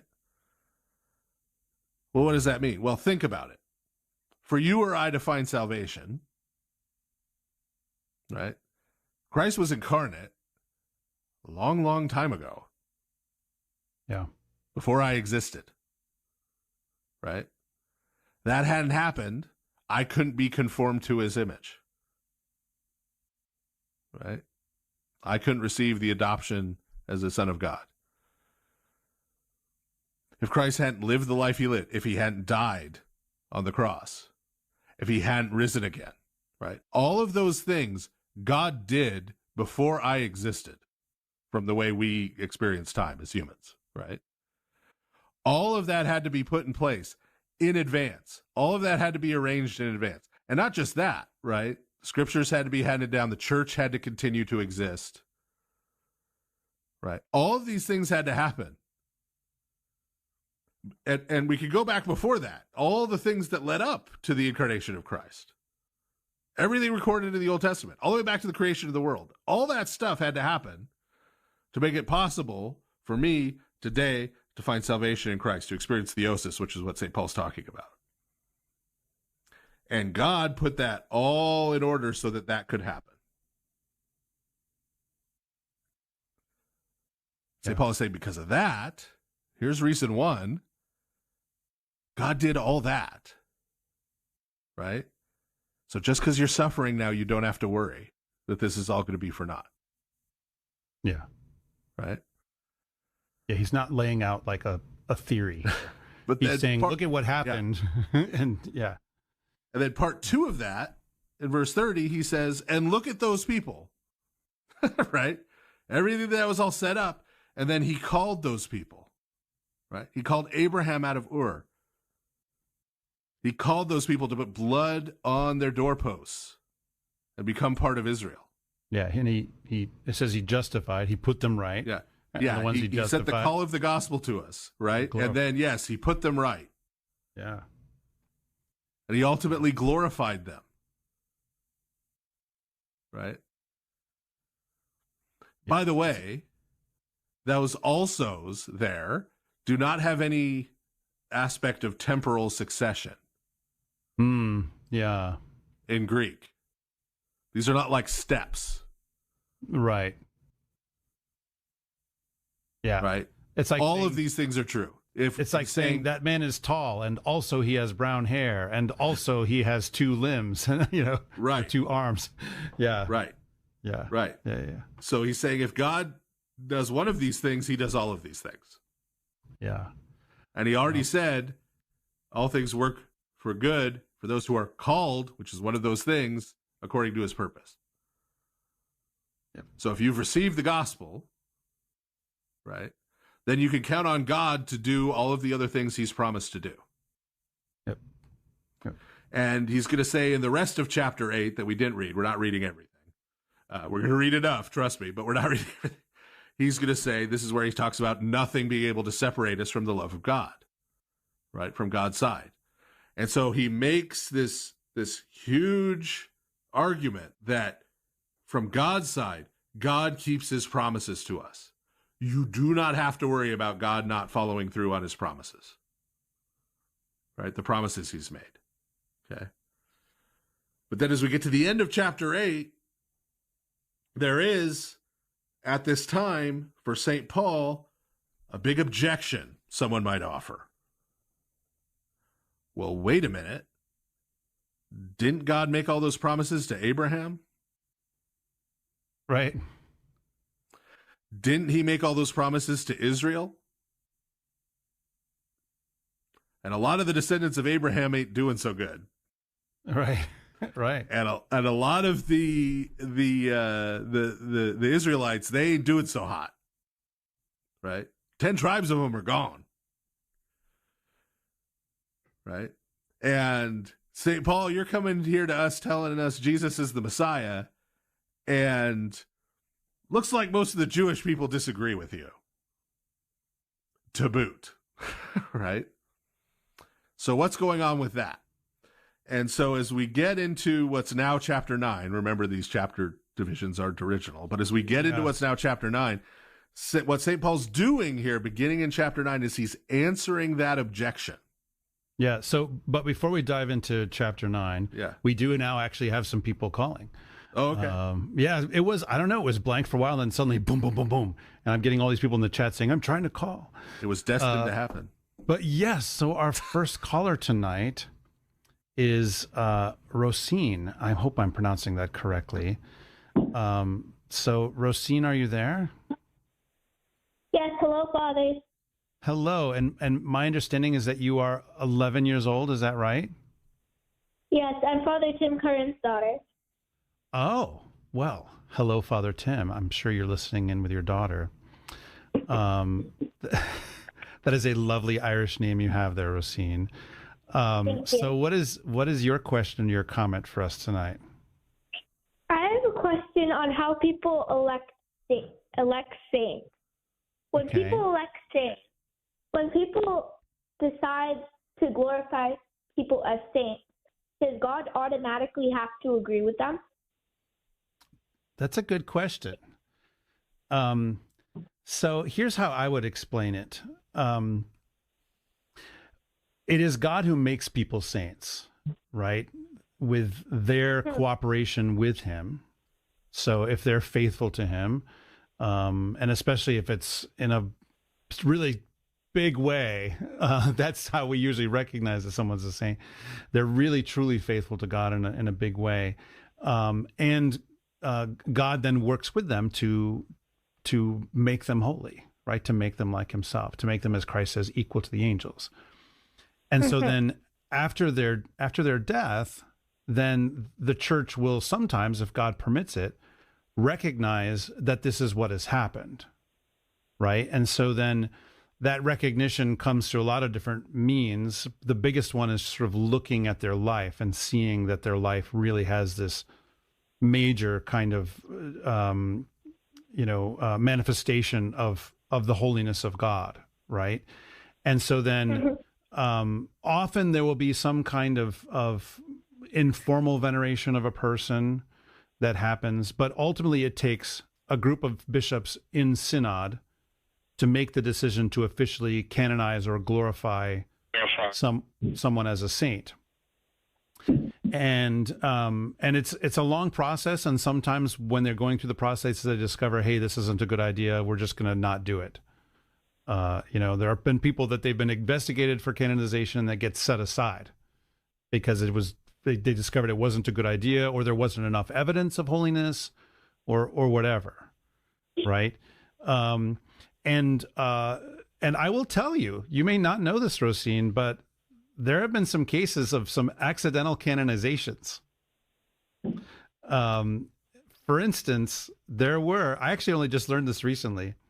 There were some cases in which names of people were canonized in the Russian Orthodox Church because there was, testimony about them being treated badly by the Soviets or something like that. And then it was later discovered that those people were still alive.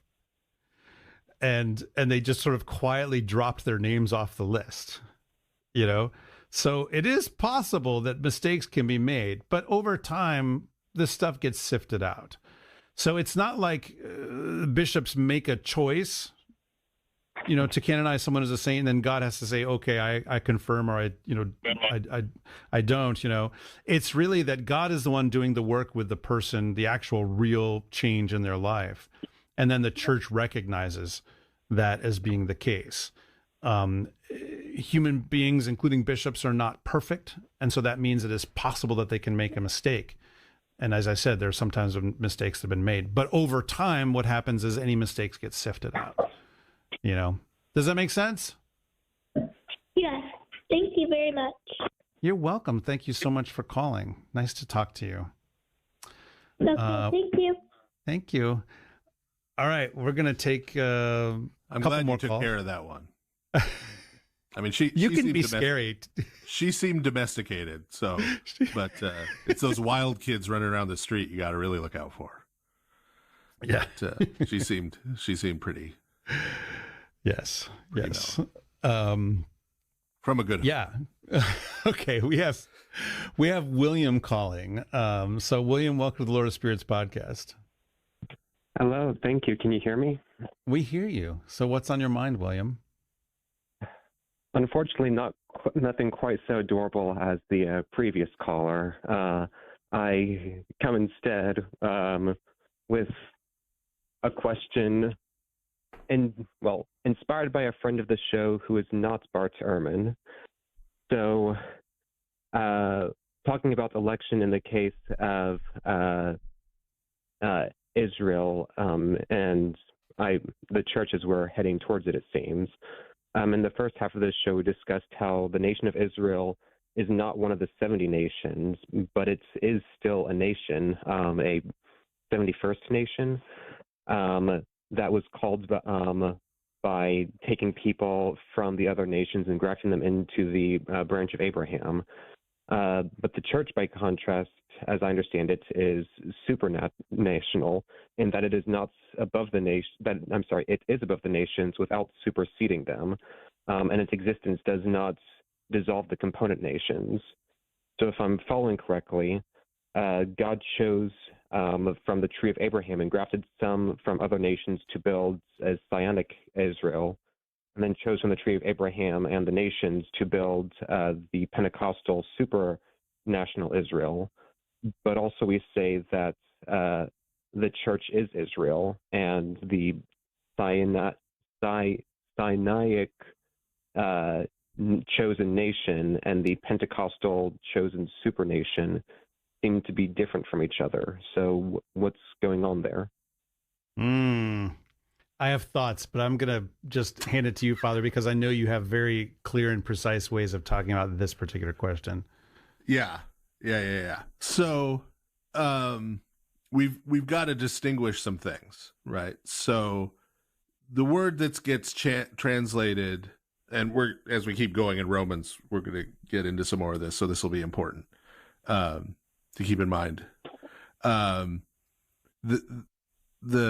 term that's translated Jew or Jews in most English translation of the Bible is actually Judeans, which is essentially Judahites, meaning descendants of the nation of Judah. Israel can refer to the northern kingdom of Israel, but generally doesn't. Even though historically that kingdom was known, sort of, in some places, as Israel for part of its existence. That is referred to generally as Ephraim or Joseph in the Hebrew Bible, the northern kingdom. And the southern kingdom, even though it includes Judah and Benjamin and some of the Levites, is referred to as just Judah. And then Israel is the overarching term that includes both of those. Right. So the view that St. Paul is going to take, and we're about to go through the actual passages where he's actually doing this.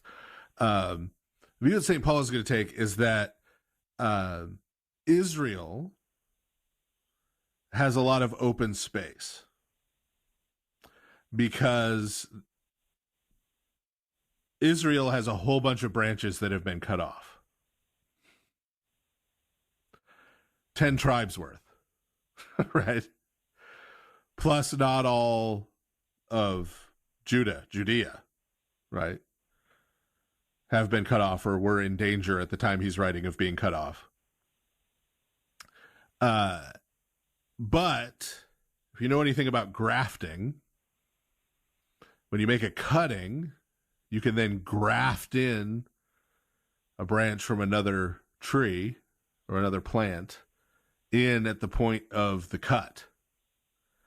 And so for St. Paul, people of the nations get grafted into that tree, meaning they draw their life from the root of that tree.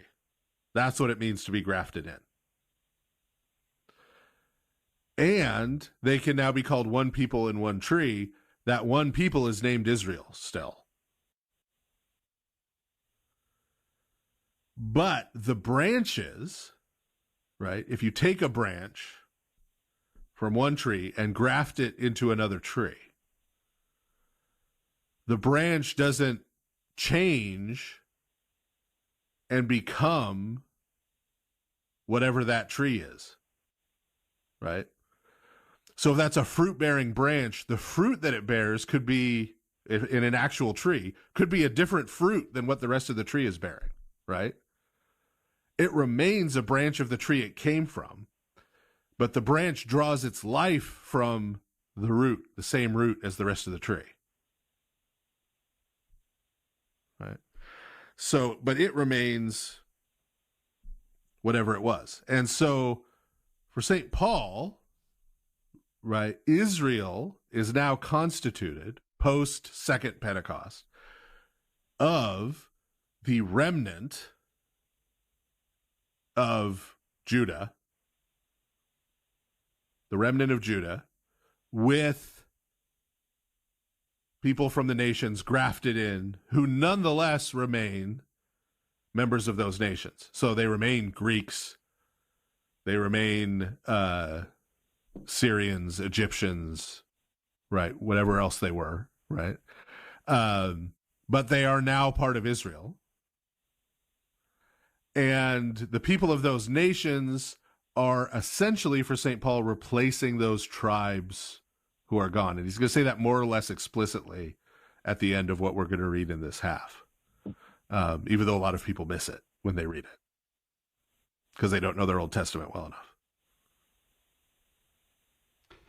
Does that make sense, William? I think so. So if I'm following, that means that for St. Paul, the Torah is a component of being a member of Joseph or Judah, but not being a member of Israel. Is that true? Yes, in the sense that there are people who have been grafted into Israel who the Torah is not directed to them. Yes. Okay, that makes sense. Thank you. All right. Thanks very much. We're going to take one more call, and then we're going to move on as we roll through parts of Romans. So, Candace, welcome to Lord of Spirits podcast. Hey, how are you guys? Good. How are you? I'm doing good. Long-time listener. I really mean this when I say it. Y'all changed my life. I'm coming from a Reformed Presbyterian worldview, and I'm no longer in that world. Woo. But yes, but to explain, I still have a really hard time understanding Romans 9. So my question is, that's where we're going next. Yes, I understand the concept of like a more broad view of election, that it's not actually individualistic, but Esau and Jacob and Pharaoh in that passage are literal individuals. So how do we understand election in that passage where it's actually speaking of individuals? Oh man, should we just say just keep listening? I don't know. Well, I'll give you a general thing, and then we're going to get into the nitty gritty of it. Yeah. Awesome. As we go through it. So the general thing is, right? The general thing is,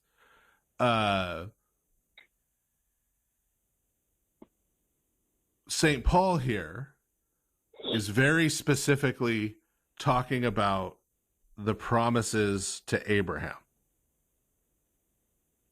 right? The promises made to Abraham. Right. And there's two parts to those promises.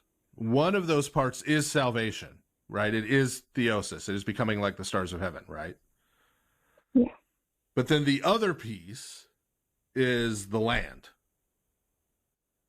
And them being given the land at the end of Joshua, right? As Joshua says, they were given all the land they were promised at the end of Joshua. Sorry, dispensationalists. See, we're equal opportunity. That land was the symbol then of the bigger promise. Okay.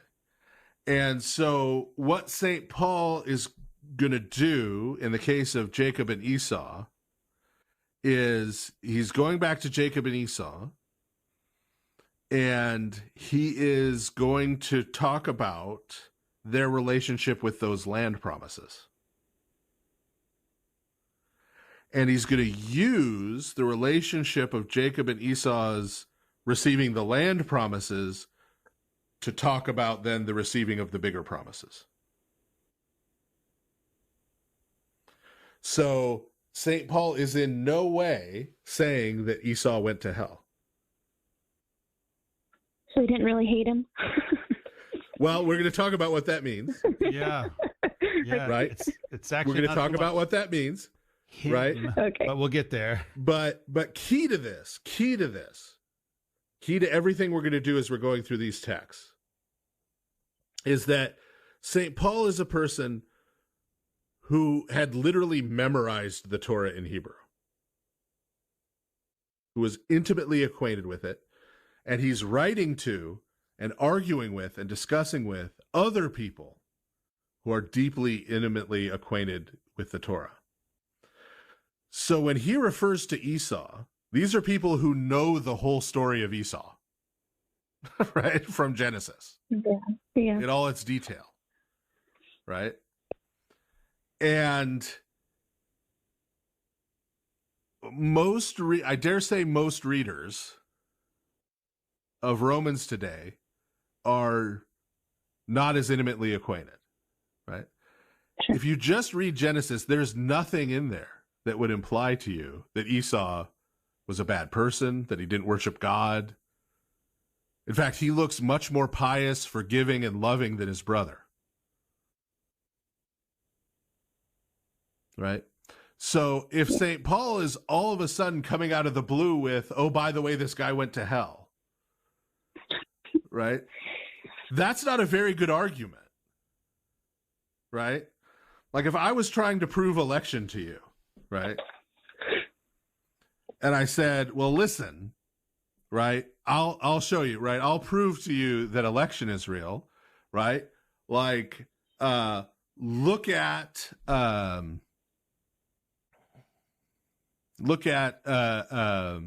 don't want to choose too many controversial examples just came into my brain all at once. But anyway, they said, okay, look at Richard Nixon. He died, went to heaven. He was elect. God loved him. James Earl Jones died and went straight to hell because God hated him. Oh, man. Now, if I make that argument to you, what's going to be your response to me? How do you know? Yeah, how do you know, right? Like, yeah. Wait, what? Like, right? Yes. And so there's nothing in Genesis that says anything about Jacob going to heaven and Esau going to hell, right? Yes. There's nothing in there. The two reconcile at the end. And it's Esau who motivates the reconciliation. Yeah, he's kind of the bigger person. He's the good guy in the story. Right? So if St. Paul is just coming in randomly saying, like, oh, yeah, right, like, that's not a good argument for that position, if that's really his position. Right? So you get the Calvinist reading of this requires a sort of circular argument.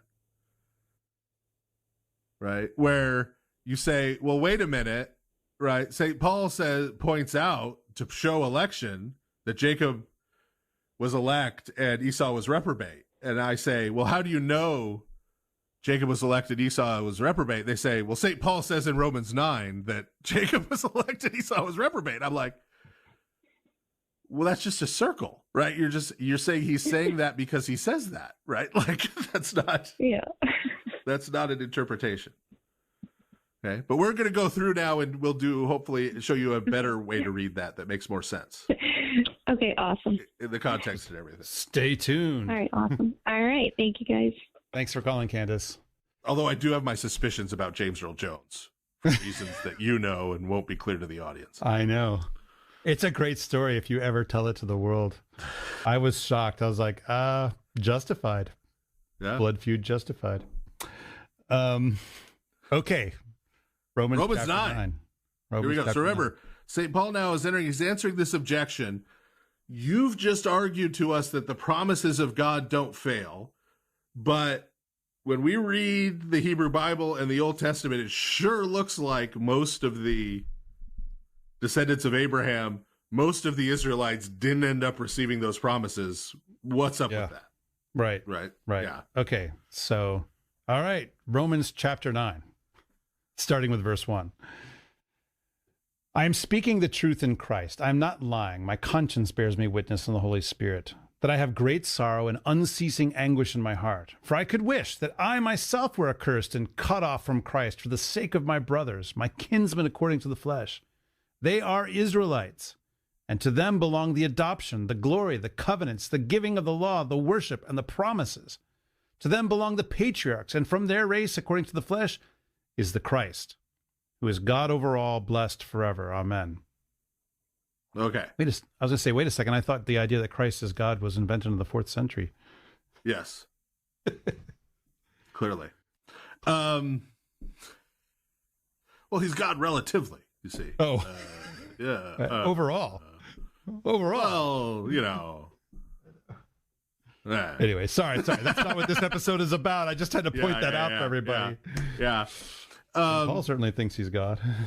Right. So St. Paul begins his argument by saying, yeah, that's a good point, right? And as a Jewish person, he finds that deeply upsetting, right? And he has this great display of love that he would be willing to be accursed and cut off from Christ, right? He would be willing, he's saying he'd be willing to be damned, right? In order for the rest of the Jewish people to find salvation. Yeah. Right. And in saying that, he's kind of deliberately paralleling Moses at the end of Exodus, when God is ready to wipe out the Israelites and start over with Moses. He's like, we'll just do the Abraham thing, but we'll just start again with you, because I'm done with these people. And Moses not only intercedes for them, but he asks God to blot him out of the book of life instead of the Israelites, right? And this sort of monumental display of love by Moses. I mean, these are the people who have been persecuting Moses too and threatening to kill him. Right. And he's willing to do that for them. I will note, for all you fans of penal substitutionary atonement out there, that God then explains to Moses that that's not how he works, that he does not punish the innocent for the sins of the guilty. He would not. Anyway. Wow. Sorry, PSA. You're just like kicking the Reformation right in the gut tonight. Yeah. Right. Like, God literally says it doesn't work that way. I will not do that. Anyway. But he didn't say later, I'll do that. He didn't say, okay, Moses, but you're not the right guy. He said, I don't do that. Okay. Man, getting right in the soteriology. That's, but so St. Paul reflects that same kind of love here. Yeah. Right. And he points out, right. As he said earlier, back in beginning of chapter 3, he says the calling of God is irrevocable. Yeah. Right. So the Jewish people, for St. Paul, are still called upon to be a light to the nations. They're still called upon, right? For St. Paul, though, that involves them accepting Jesus as the Messiah. Right? That's part and parcel of how they will fulfill that calling, right? And he says, you're right. They're given all these things, right? All those things that he lists, right? All of it. They have all of this, right? And those of you who are Gentiles who now have received it from them, right? The way you worship the Messiah is from the Jews, right? On and on and on. This is all from them that you've received. And so, yes, it is this horrible thing, right? This horrible thing that so many of them have not received and are in danger now of not receiving those promises. Yeah. Okay. All right. But Verse now, 6. Verse now. 6. Yeah. But it is not as though the word of God has failed. For not all who are descended from Israel belong to Israel. And not all are children of Abraham because they're his offspring. But through Isaac shall your offspring be named. Let's pause there. Yeah. Okay. Well, no, go do one more verse. Okay. This means that it is not the children of the flesh who are the children of God, but the children of the promise are counted as offspring. Right. Okay. So, what's the point here? Abraham had lots of sons. Not just Isaac and Ishmael either. He had more. That's how the song goes, right? Father Abraham had many sons. Did you sing that when you were in Sunday school back in the day? I think at some point. I know. Yeah. I'm one of them. So are you. Yeah.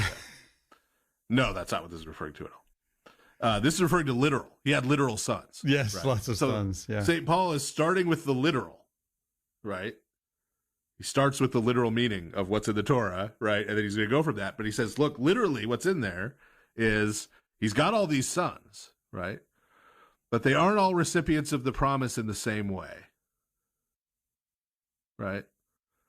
The line of promise, the line that's going to lead to the Messiah, that goes through Isaac. Right. Right. So he's making an argument. This argument is kind of the same argument he makes in Galatians when he talks about how in those promises, the references to Abraham's seed, because seed, zerah in Hebrew is a collective noun. Yeah, but it could be singular or plural, depending on context. And in Greek, it's explicit whether it's singular or plural, either sperma or spermata. Right. But in Hebrew, it could be either like fish or deer in English, right? Yeah. Moose. And so St. Paul is saying there are senses in which it is plural, and there's another sense in which it is singular, right? And so he's making that same kind of argument here. There's this sense in which it is singular. it's going through Isaac. Right? So he's beginning to construct an argument of, well, hey, you know, the way you observe this thing working now with the promises of God is kind of the way it's always worked. Right? It's kind of the way it's always worked. Continuing with verse 9. Okay, verse 9. For this is what the promise said. About this time next year I will return, and Sarah shall have a son. And not only so, but also when Rebekah had conceived children by one man, our forefather Isaac, though they were not yet born and had done nothing either good or bad, in order that God's purpose of election might continue, not because of works, but because of him who calls, she was told, the older will serve the younger. As it is written, Jacob I loved, but Esau I hated. Yes. Okay. So, Abraham has a bunch of sons, but the promises are reckoned through Isaac. Okay? Okay. Isaac and Rebekah then have 2 sons. You've got Jacob and Esau, right? And before they're born, right, before they've done anything, God says the older will serve the younger. Okay? Fair. Esau will serve Jacob. Right. Right? Edom will serve Jacob. Edom will serve Israel. Right? So, if you read, then, the rest of the Torah, you see that this is what happens. The rest of the Torah, and then the rest of the Hebrew Bible, this is literally what happens. We are told in Deuteronomy chapter 2 that God brought Esau's descendants to the land of Edom, which is part of the land which was promised to Abraham, Esau's grandfather, that God brought them into that land and gave it to them and drove out a bunch of giant clans before them. The same way he was going to do with Israel in the book of Joshua. Yeah. He did it with Edom first. Okay? And because of that, Israel was not to take a single foot of land. It literally says a foot. It says the length of a foot in the text. Israel was not to take a foot of land from the Edomites, their cousins, right? Because that land, that piece of Abraham's inheritance had been given to the Edomites. Okay. But then once Israel comes into the land, what happens? Edom became a vassal country throughout most of the Old Testament history, a vassal country to Israel, later to Judah, meaning literally the older served the younger. And as long as that vassal relationship, that covenant relationship between the nation of Judah and the nation of Edom pertained, Edom kept that land. They received their share in the promises of God as long as they maintained that relationship with Israel, with Judah, who was the firstborn son, right? Remember, the Torah, it's the firstborn son who inherits everything and then distributes the inheritance with his brothers. Yeah. Remember, Jacob got the birthright, the firstborn status, over Esau. Okay? But then what happens later? Well, we get this second quotation, Jacob I have loved, Esau I have hated. That quote, right, is from the time of the exile. Yeah, it says, as it is written. Written Yes. where? Right. That is a quote from the time of the exile.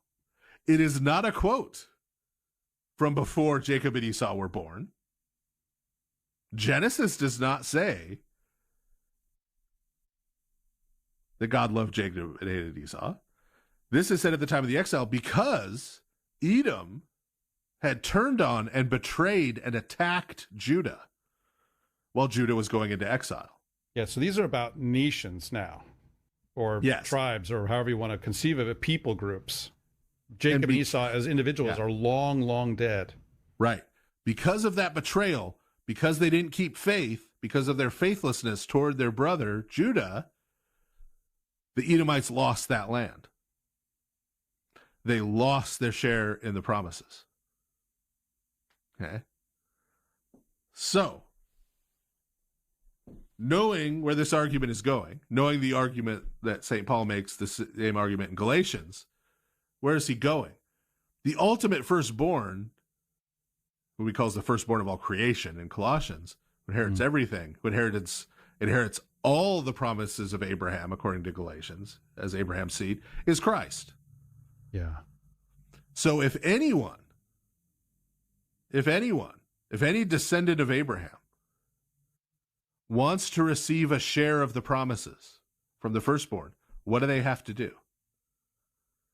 They have to remain faithful to their covenant relationship with the firstborn, with the Messiah, with Christ.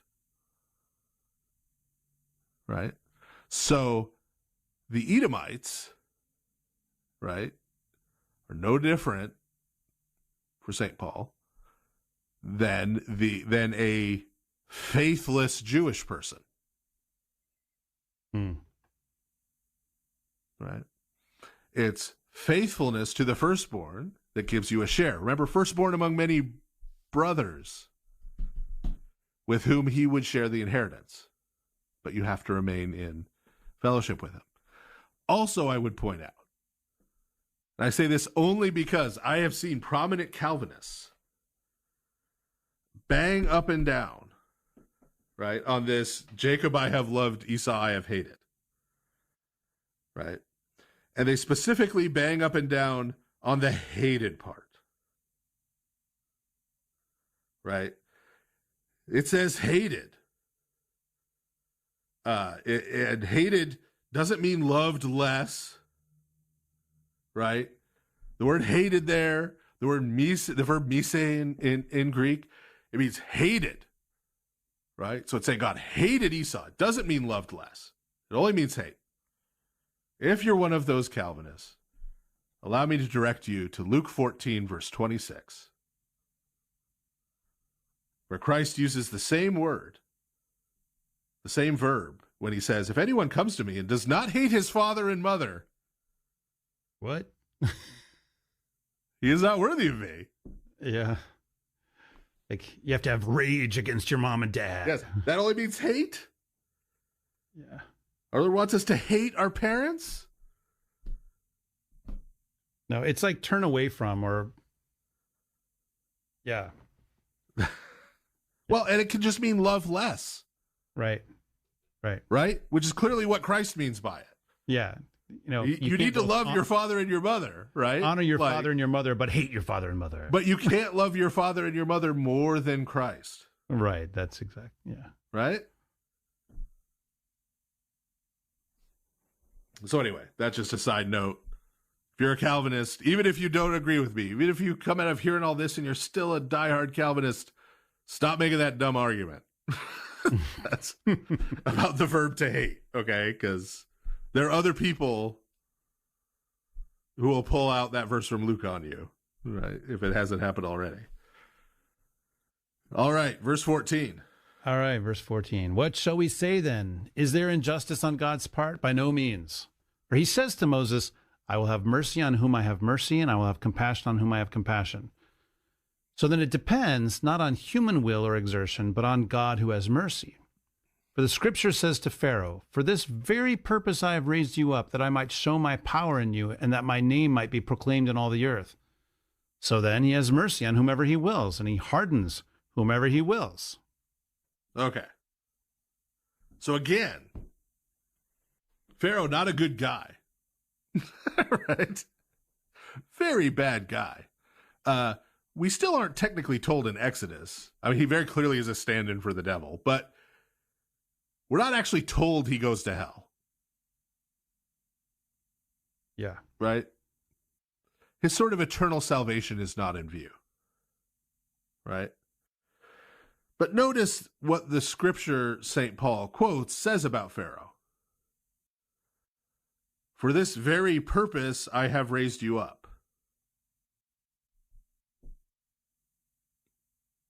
Right? So that he could show his power in him and that his name would be proclaimed in all the earth. Okay? That's God saying, I have this purpose for you. Right? I have this purpose for you. This is why I made you the Pharaoh. Right? This is why I made you the Pharaoh, the absolute ruler of the most powerful nation on earth, sir. I put you there so that my name would be proclaimed to all the nations. Right? And this goal is accomplished, right? Because again and again, if you read Exodus closely, what you see God saying again and again with the plagues, and when we're talking about hardening Pharaoh, it's hardening Pharaoh so that the plagues can continue. There's actually only one instance where God hardens Pharaoh's heart. The other time, Pharaoh does it. But all the other times, Pharaoh does it. But the one time God does it, it's so that this cycle of the plagues can be completed. And all through the plagues, it says over and over again that God is doing these plagues to reveal who he is to Israel, to reveal who he is to the Egyptians. Yeah, then so they'll turn from their idolatry. Yeah, then they will know that I am Yahweh, he says. Yeah, to reveal who he is to Pharaoh and to reveal himself by what he's doing in Egypt to all the other nations of the world who will hear about it. Which is pretty merciful and compassionate to everybody involved. God doesn't say he's judging Pharaoh and condemning Pharaoh. He doesn't say he's judging and condemning the Egyptian people. God says he is judging and condemning on the night of Passover the gods of Egypt. The spirits, the demons who have controlled them. St. Paul has read this very closely. Right? Now, Pharaoh, what happens? What does Pharaoh's purpose end up being? It ends up being this object lesson for the whole world. It ends up being this cautionary tale for the whole world of what happens when someone thinks they're a god and tries to stand up to the true God. Right? Even if he's the absolute ruler of the most powerful nation on earth. This is what happens. He becomes this cautionary tale. Right? What happened to Israel? Again, St. Paul has read the prophets really carefully. What do the prophets keep telling Israel as we're approaching the destruction of the northern kingdom and the exile of the southern kingdom of Judah? God keeps saying to them through the prophets, I created you and called you to this purpose of being a light to the nations. That through you I would reveal myself to the nations, my holiness, my purity. You haven't wanted to do that. So what does he say? I'm going to make you an example to the nations of what happens, right? When someone is faithless to the calling I've given them. I'm going to make them an object lesson. I'm going to make them a cautionary tale. Yeah, I mean, it just works the same way. So St. Paul is using Pharaoh here, right? Because keep in mind, right? Who's he arguing with, right? He's arguing with people who are going to say, well, St. Paul, you can't be right about Jesus being the Messiah because the rest of the Jews would have all accepted him if he was the Messiah, right? If God keeps his promises, why hasn't he kept his promises to everybody? Descended from Abraham. If St. Paul comes and just starts attacking Israel and Israelites and his fellow Jews, that's not going to go anywhere in terms of argumentation. So what does he do? So he says things about Edom, right? Because any of them who have read the Old Testament, they know about what happened with Edom, right? They go, yeah, that Edom, that happened, yeah. But he's saying Israel or Judea, right, has become like Edom. He doesn't start talking about Israel. He talks about Pharaoh because they're going to read Exodus and be like, yeah, Pharaoh. Pharaoh was used by God as this object lesson to the nation, this cautionary tale. St. Paul's going to say, yeah, and now Judea and the destroyed northern kingdom have, like Pharaoh, they've become this cautionary tale.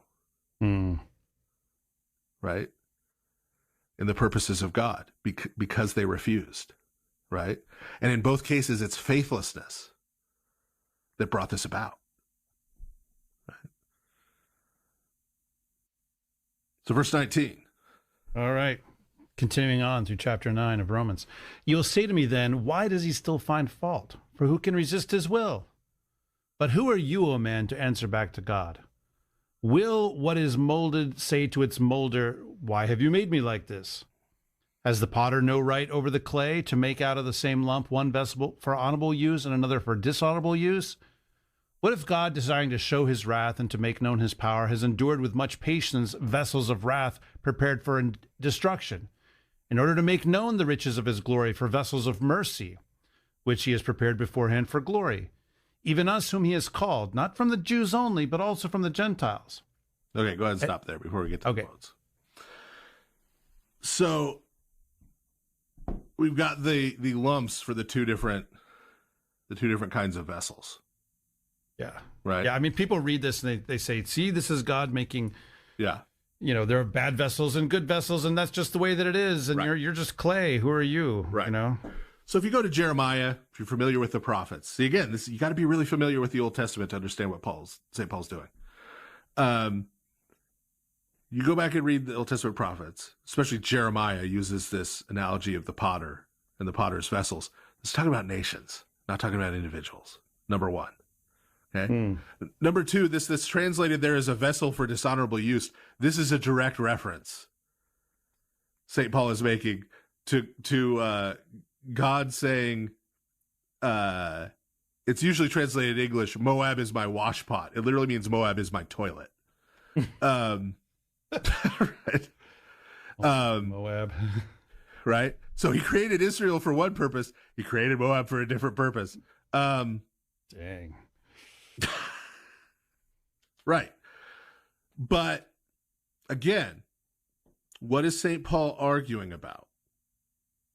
Okay. What is St. Paul talking about? St. Paul is talking about all those generations, all those thousands and thousands of people descended from Abraham, whose ancestors were part of the Exodus from Egypt, who came and settled in the land. All those people from those northern tribes, right? Who were there for centuries. God brought them into the land, gave them all these blessings, gave them all these things, and in the end, what happened to them? They're gone. They're wiped out. Yeah, carried off. They're wiped out. Right? And what was the point of that? Did God not know? Did God not, right? And St. Paul is saying, well, what if? What if God knew full well what those people were like, right? Knew that they were going to end up suffering his wrath, right? Knew that. Full well. But he decided to also bring them out of Egypt, to also give them land, to also send rain and give them crops, and do all these good things for them, knowing full well that they would continue to be faithless, and eventually he would cut them off, and they would serve as this object lesson to the rest of the world of the cost of faithlessness. That's the argument St. Paul's making. Would that make God a bad person? Quite the opposite. Right? Right. God is giving all these blessings to people who don't deserve it at all. He's being patient with them when they don't deserve it at all. But then because he finally comes to the end of his patience, oh, now all of a sudden you're going to accuse him of injustice? Yeah. They right? got what was coming to them, Right. God waited a long time. Right. And again, he's speaking collectively because we know, St. Paul's going to quote it here coming up. Yeah. We know that in the time of Elijah, there were thousands of people who had not bowed the knee to Baal in the northern kingdom. It's not every individual in the northern kingdom is a reprobate. It's saying nothing about individuals in the northern kingdom. Prophet Elijah was from the northern kingdom. Right? But it's talking about the kingdom as a whole.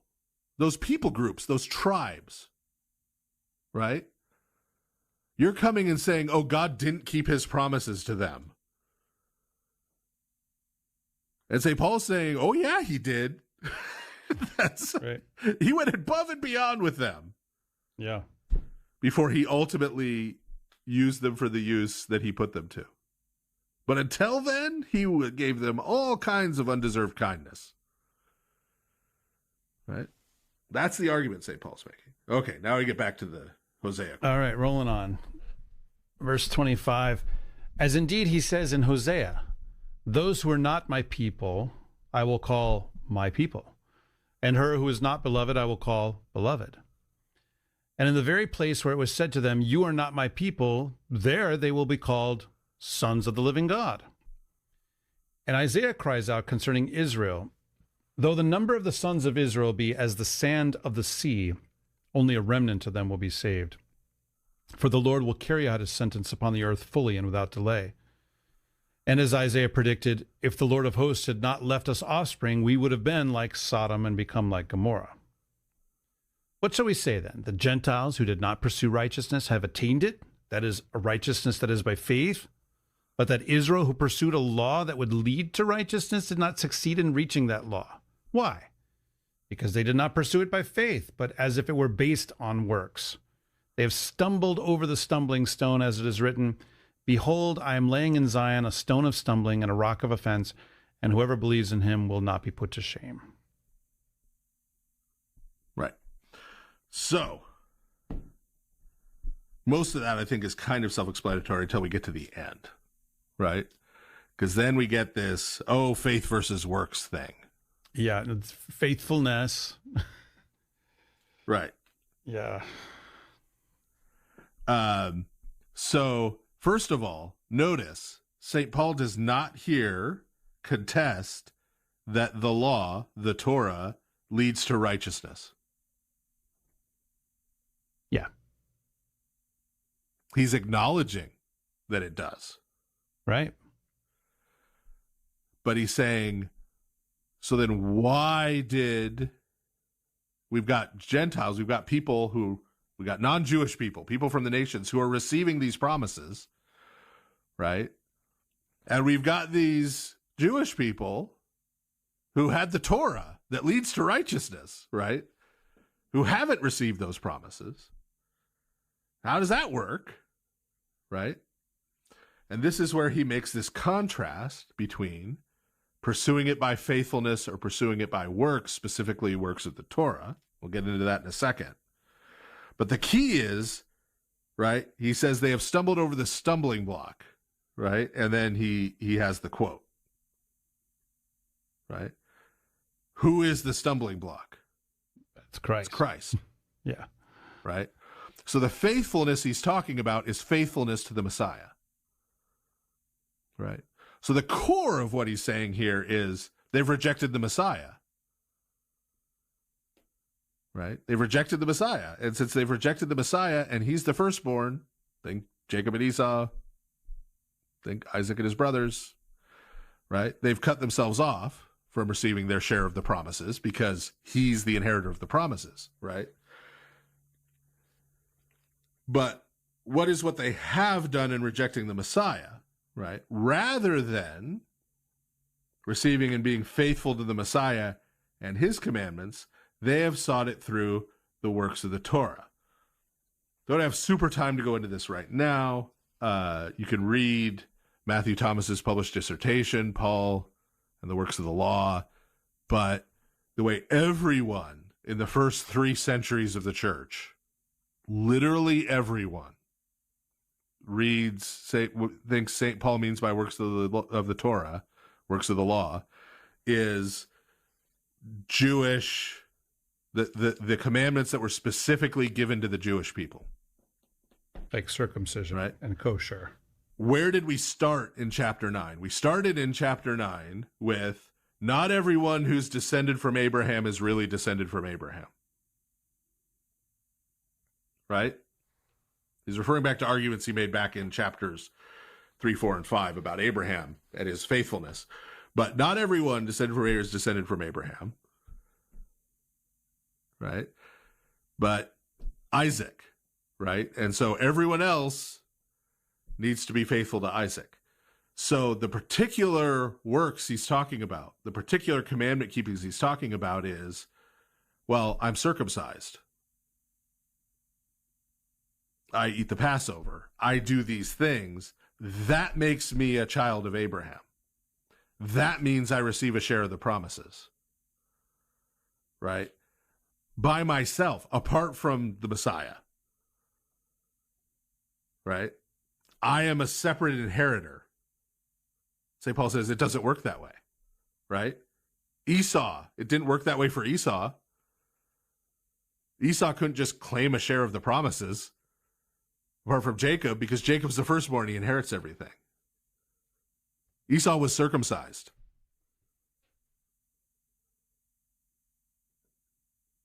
Right? Esau was circumcised.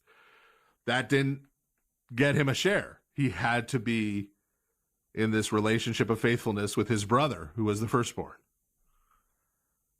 Right? Same thing with them. That's the point he's making. He's come back around to his original point. You have to be in this relationship of faithfulness with the Messiah. Okay, so now a piece of chapter 10. We're not doing all of chapter 10. Yes. There's a bunch of things in there about the Gentile. We've talked about them in other episodes, but we're just reading part that sort of pertains to this. Yes. Okay, so chapter 10, starting with verse 5. For Moses writes about the righteousness that is based on the law, that the person who does the commandments shall live by them. But the righteousness based on faith, I'm going to say faithfulness. The righteousness based on faithfulness says, I'm reading from the ESV, everyone, by the way. Do not say in your heart, who will ascend into heaven, that is to bring Christ down, or who will descend into the abyss, that is to bring Christ up from the dead. But what does it say?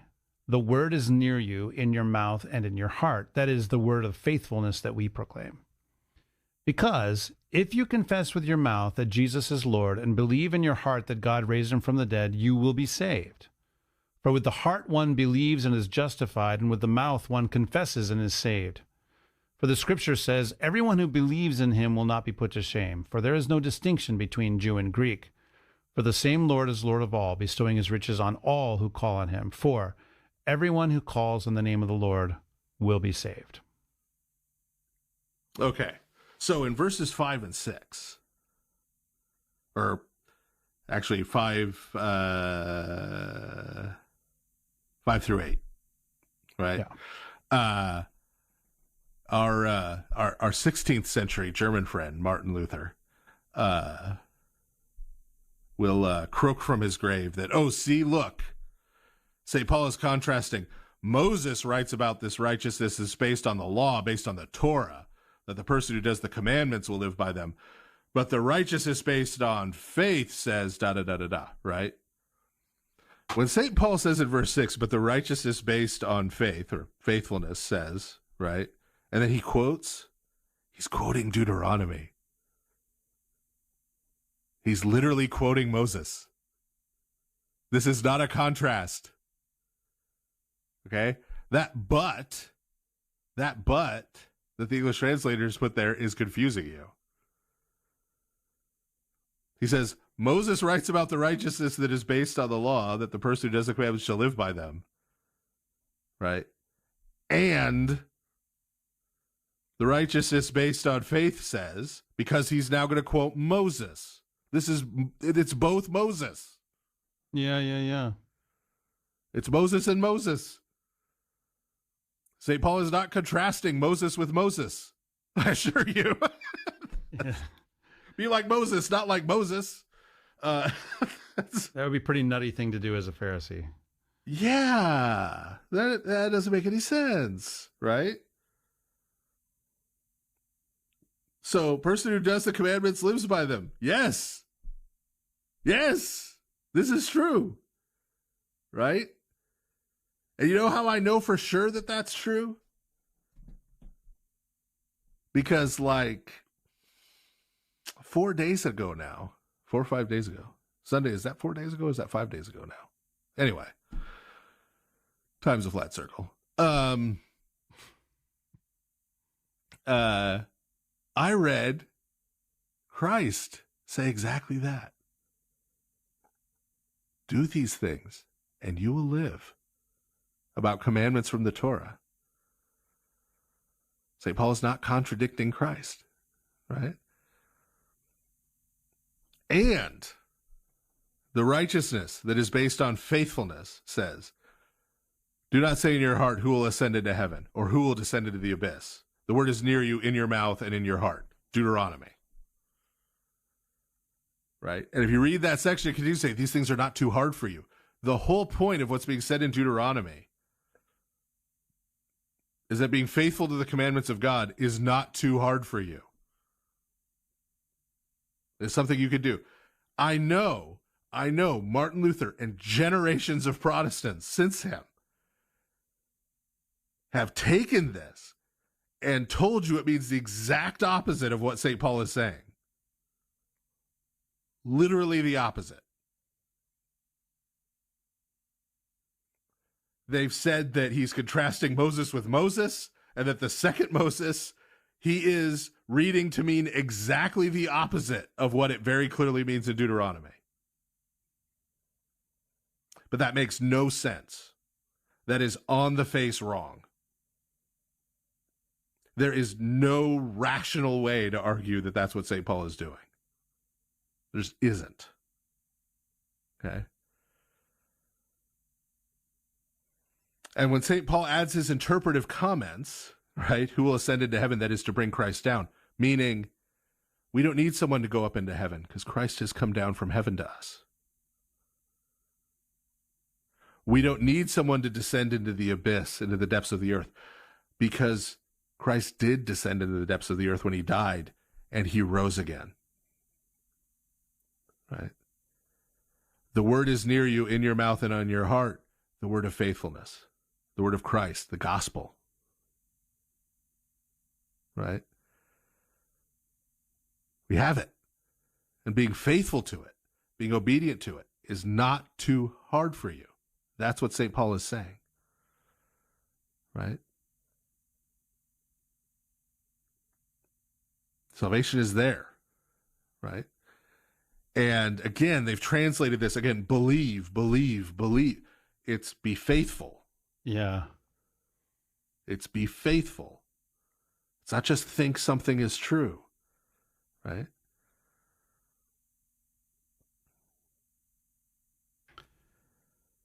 All right, we ready for chapter 11? I think so. Yeah. Okay. Romans 11. I ask then, has God rejected his people? By no means. For I myself am an Israelite, a descendant of Abraham, a member of the tribe of Benjamin. God has not rejected his people whom he foreknew. Do you not know what the scripture says of Elijah, how he appeals to God against Israel? Lord, they have killed your prophets, they have demolished your altars, and I alone am left, and they seek my life. But what is God's reply to him? I have kept for myself 7,000 men who have not bowed the knee to Baal. So too at the present time there is a remnant chosen by grace. But if it is by grace, it is no longer on the basis of works. Otherwise, grace would no longer be grace. Okay. So, what's he saying here? So, as I mentioned, he refers to this episode, The Life of the Prophet Elijah, right? So he's saying, right, now look, it's not that all of the Jewish people have fallen away, right? That none of the Jewish people have accepted the Messiah, right? St. Paul's like, I mean, I'm an example. But he goes on to say, look, just like in Elijah's day, meaning just like it's always been. This is a core part of his arguments in chapter 9. It's always been this way. It was this way all through the Old Testament, all through the Hebrew Scriptures. It was this way, right? So it shouldn't surprise you that it's this way now, right? All through the Hebrew Scriptures, most of Israel was faithless, and there was a faithful remnant, right? And notice that remnant, it says chosen by grace, right? Chosen meaning they have this quality, they have this capacity, right? They are chosen, and that's by grace, by God's action. God's action makes them that way. Right. Meaning it's not on the basis of works of the Torah, right? Meaning it's not because, right? These are the Jewish people who got circumcised and the other ones didn't, right? The dividing line is the Messiah. It's Jesus. It's what God has done in Christ, right? Him being the Messiah and being faithful to him. That's the dividing line within the Jewish people and within all of the nations. Yeah. Right.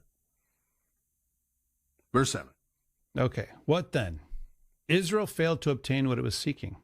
The elect obtained it, but the rest were hardened. As it is written, God gave them a spirit of stupor, eyes that would not see and ears that would not hear, down to this very day. And David says, let their table become a snare and a trap, a stumbling block and a retribution for them. Let their eyes be darkened so that they cannot see, and bend their backs forever. So I ask, did they stumble in order that they might fall? By no means. Rather, through their trespass, salvation has come to the Gentiles, so as to make Israel jealous. Now, if their trespass means riches for the world, and if their failure means riches for the Gentiles, how much more will their full inclusion mean? Right. So he's saying Israel didn't end up receiving the promises, right? He says, well, yeah, right. Those who are elect, those who have this quality, right? Those who have been qualified, they obtained it, and the rest are hardened, right? So the rest become what? The faithless become what? They become an object lesson, right? They still continue to serve the purposes of God, but it's a different purpose, okay? And what is that purpose for St. Paul, right? St. Paul makes clear that purpose is not they're reprobate and they're going to hell. No, it's to bring the nations in. Right. It's so that, right, the gospel goes out to the nations, and then when the nations come in, right, when the rest of the Judeans who haven't accepted the Messiah see the nations coming in to worship the true God, giving up their idols, right, giving up their immorality, coming to worship the true God, St. Paul says, then they'll be provoked to jealousy, and then they will turn and accept the Messiah, right? So that hardening, like Pharaoh's hardening, has nothing to do with salvation, eschatological salvation. Has everything to do with this purpose they're fulfilling. Yeah. Right? And St. Paul sees this purpose they're fulfilling now as ultimately being part of their eventual salvation. Verse 13. Okay. Now I am speaking to you Gentiles. Because, I mean, that's how Romans is working. He talks to Jews and Gentiles. Yeah. Yeah. So now he's talking to the people who are from the nations. Yeah. Right. I would just say to everybody, see your lengthy commentary on the whole book of Romans and the whole Council of God podcast as to why that's an important bit. Okay. Now I'm speaking to you Gentiles. Inasmuch as then as I am an apostle to the Gentiles, I magnify my ministry in order somehow to make my fellow Jews jealous and thus save some of them. For if their rejection means the reconciliation of the world, what will their acceptance mean but life from the dead? If the dough offered as first fruits is holy, so is the whole lump. And if the root is holy, so are the branches. Right. So now notice what he says here, right? St. Paul has been called by Christ, right, to go and bring this message of salvation to all the nations so that they will turn from their idolatry, turn from their wickedness, to come and worship the true God in Jesus the Messiah, right? But St. Paul is here saying that he doesn't see that as an end in itself, right? He thinks that through doing that, he's going to help save his fellow Jews, help them come and find salvation. Yeah, there's definitely hope here for Judea. And if their rejection has meant that the gospel has gone out, salvation has gone out to the whole world, he says that eventual acceptance, I mean, that'll bring about the resurrection. Now we're talking about the Messianic age. We're talking about Christ's return. That's what St. Paul's saying. Okay? Now he gives this analogy starting in verse 17 that we referred to earlier. Okay. But if some of the branches were broken off, and you, although a wild olive shoot, were grafted in among the others and now share in the nourishing root of the olive tree, do not be arrogant toward the branches.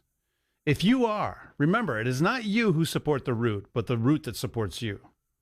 Then you will say, branches were broken off so that I might be grafted in. That is true. They were broken off because of their unbelief, their unfaithfulness. But you stand fast through faithfulness. So do not become proud, but fear. For if God did not spare the natural branches, neither will he spare you. So much for perseverance of the saints. But continue. There you go. Note then the kindness and the severity of God. Severity towards those who have fallen, but God's kindness to you, provided you continue in his kindness. Otherwise, you too will be cut off. And even they, if they do not continue in their unbelief or their unfaithfulness, will be grafted in, for God has the power to graft them in again. For if you were cut from what is by nature a wild olive tree and grafted contrary to nature into a cultivated olive tree, how much more will these, the natural branches, be grafted back into their own olive tree? Yeah. We already commented on that analogy a bit with the collar, so we can keep going. Yeah. Okay. Lest you be wise in your own sight, I do not want you to be unaware of this mystery, brothers. A partial hardening has come upon Israel until the fullness of the Gentiles has come in. And in this way, all Israel will be saved, as it is written, the deliverer will come from Zion, he will banish ungodliness from Jacob, and this will be my covenant with them when I take away their sins. Okay, this section here is very important.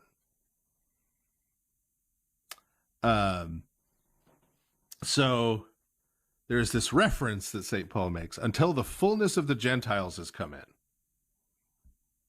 Right? That again, this partial hardening, meaning those who have rejected Jesus the Messiah, they've been hardened, right? But he's talking about, well, there'll be this time, right, where they'll be provoked to jealousy and come back, right? In the end, that's part of what St. Paul's working for. And that's going to come after the fullness of the Gentiles have come in. Yeah. And once the fullness of the Gentiles have come in, then all Israel will be saved. Yeah. Yeah. I mean, isn't this a reference to the testament of Jacob? Yes. Yeah. This is a reference to Genesis chapter 48. Yeah. The fullness of the Gentiles. Again, you got to be really familiar with the Torah to understand St. Paul. Yeah. He's using phrases that if you know the Torah super well, you're like, oh, I caught that reference. Yeah. You know? So America. In Genesis 48, Joseph brings his two sons, Ephraim and Manasseh, to Jacob, his father, for him to bless his sons. And these are going to be the two half tribes, right? And Ephraim is the younger of the two. Okay. But Ephraim is going to be the numerically largest and most powerful tribe of the northern kingdom. Yeah, and throughout so the much prophets, so that the Psalms. So much so that the northern kingdom gets called Ephraim. Right. In the Psalms and the prophets, it's referred to as Ephraim, like we said before.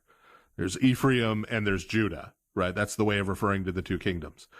And so, as we see so many times in Genesis, even though Ephraim is the younger, Jacob crosses his left and right hands, so he puts his right hand on Ephraim when he blesses him, right? And gives him the older brother blessing. Joseph tries to correct him, and Jacob's like, no, this is the thing. And what does he say to Ephraim? He says, your offspring will become the fullness of the Gentiles. Yeah, which the fullness of the nations. A reference to the northern kingdom being carried off, being dissolved, and dissolved into the nations. Right. So the idea then is that when the nations come to worship Israel's God, it's the return of Ephraim. Right. Effectively. Because the promise over and over again in the prophets is that all Israel will be saved. Ephraim and Judah will be bound back together. All the tribes, all Israel will be saved. Right. And so what St. Paul sees, and St. Paul isn't making this up, This is referred to, go back to our episode on the Testaments of the 12 Patriarchs. This is an idea in Second Temple Judaism before St. Paul gets to it, that through the dissolution of the northern tribes into the nations, right, the nations would come back in and be grafted in to fill all those spots where those branches were cut off. Yeah. So the way all Israel is saved, the way the whole 12 tribes is saved, is by the people of the nations coming in and taking the place of those tribes. That's exactly what St. Paul is saying here. And it's clear, again, if you know the Torah that he's referring to. Yeah. Okay, all so right. Finish this out here. Okay. And we'll finally finish the second half. Almost 2 hours in. Okay. Almost 3 hours. He who endures to the end will be saved. Yeah, thank you very much for that. Okay. As regards the gospel, they are enemies for your sake. But as regards election, they are beloved for the sake of their forefathers. The they here, by the way, is Israel, because he's talking to the Gentiles now, right? As regards election, they are beloved for the sake of their forefathers. For the gifts and the calling of God are irrevocable. For just as you were at one time disobedient to God, but now have received mercy because of their disobedience, so they too have now been disobedient, in order that by the mercy shown to you, they also may now receive mercy. Kind of goes around, comes around. For God has consigned all to disobedience, that he may have mercy on all.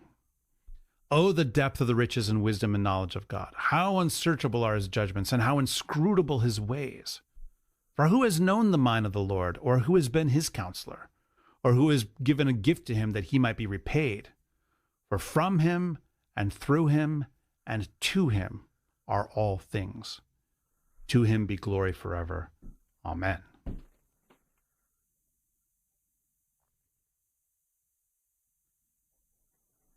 you just want to end the second half there, or did you have anything you want to say about that? Yeah. You want to step on St. Paul's climax there? I guess. I don't know. I mean, good going. Yeah, but I love what he does here, right? He's like saying it's going back and forth. Like he's like saying, okay, so Israel is in this sorry state so that you Gentiles could be brought in. But when Israel sees you being brought in, they're going to want to get on board as well. Right. You know, so there's a lot of falls going on here, but there's going to be a lot of getting up as a result. Yep. Yeah. All right. Well, that wraps up the second half. We have one more half to go on this very special election episode of the Lord of Spirits podcast. So we'll be right back. Father Andrew Stephen Damick and Father Stephen DeYoung will be back in a moment to take your calls on the next part of the Lord of Spirits. Give them a call at 855-237-2346. That's 855-AF-RADIO.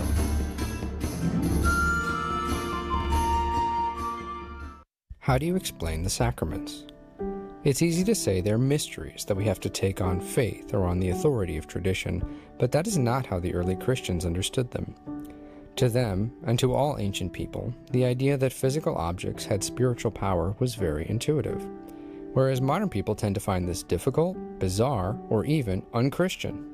This is because we live in an era shaped by secularism, a way of viewing the world that's incompatible with sacramental thinking. Because secular ideas are at the heart of our culture, modern people tend to think in secular ways without realizing it, even the most well-meaning of us. How then do we live in, but not be of, a secular culture? We need to understand the enchanted, sacramental way that the early Christians viewed the world, but we also need to understand secularism. What is it really? Where did it come from? And how does it influence how we think about religion? Journey to Reality, Sacramental Life in a Secular Age breaks down these important issues in accessible, non-academic language and is an ideal introduction for young readers, catechumens, and seekers, as well as for any Orthodox Christians who want to deepen their understanding of the sacraments. Journey to Reality, Sacramental Life in a Secular Age by Zachary Porcu. Now available at store.ancientfaith.com.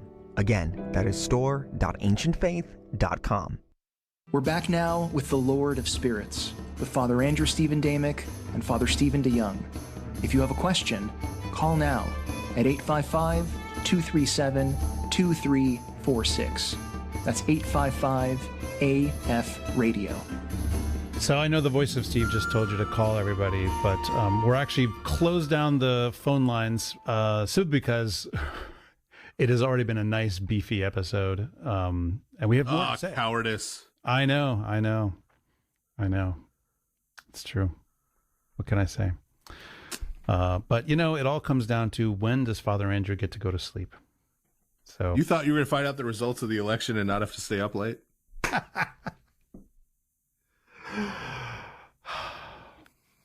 I mean, I just keep hoping for 1984 all over again, where it was like over at 8 p.m. Yeah, something like that. 49 states. I know. I remember that. That was the first election that I remember staying up for. Yeah.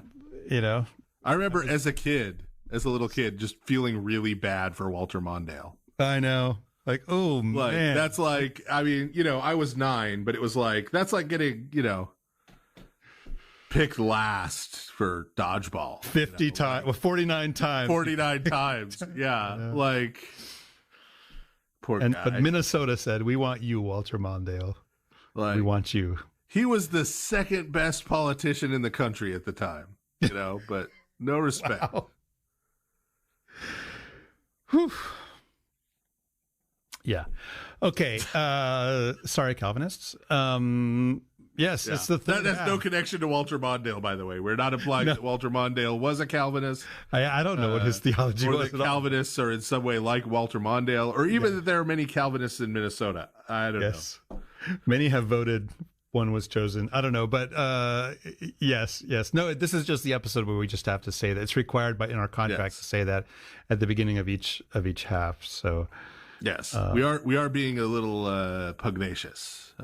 Yes. So how about this thing in Matthew 22 where it says many are called but few are chosen? Yeah. So we're going to be, fortunately for Father Andrew, he went and got the early bird dinner at 3 p.m. at the local Bob Evans. He's an elderly man now. He needs drink his hot cocoa and go to sleep. Slightly younger than you. We're going to try and pull all this together. You don't ever sleep, so. Yeah, so I wait.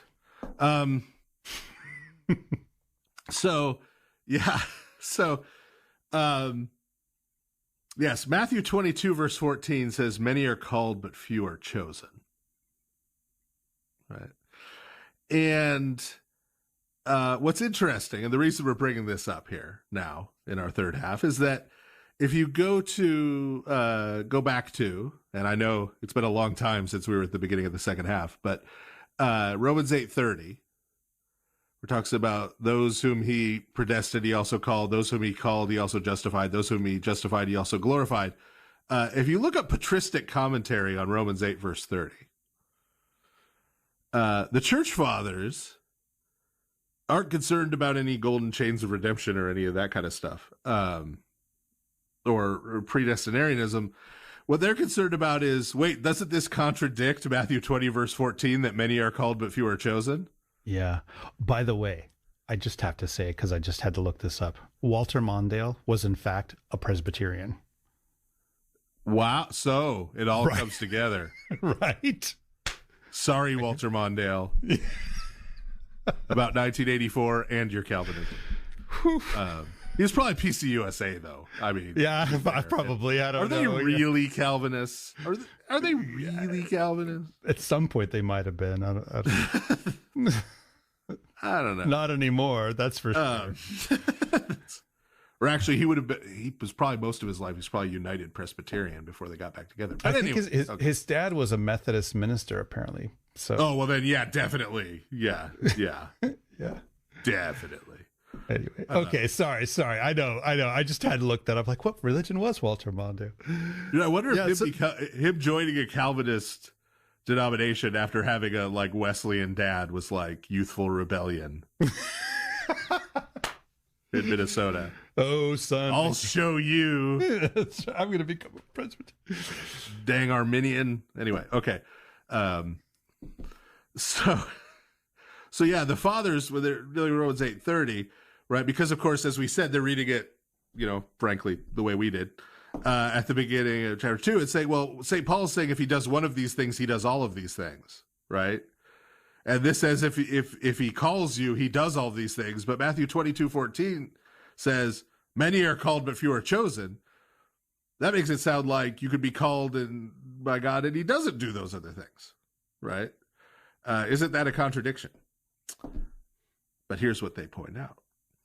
Matthew 22, verse 14, many are called but few are chosen, is the end of a parable that Christ tells.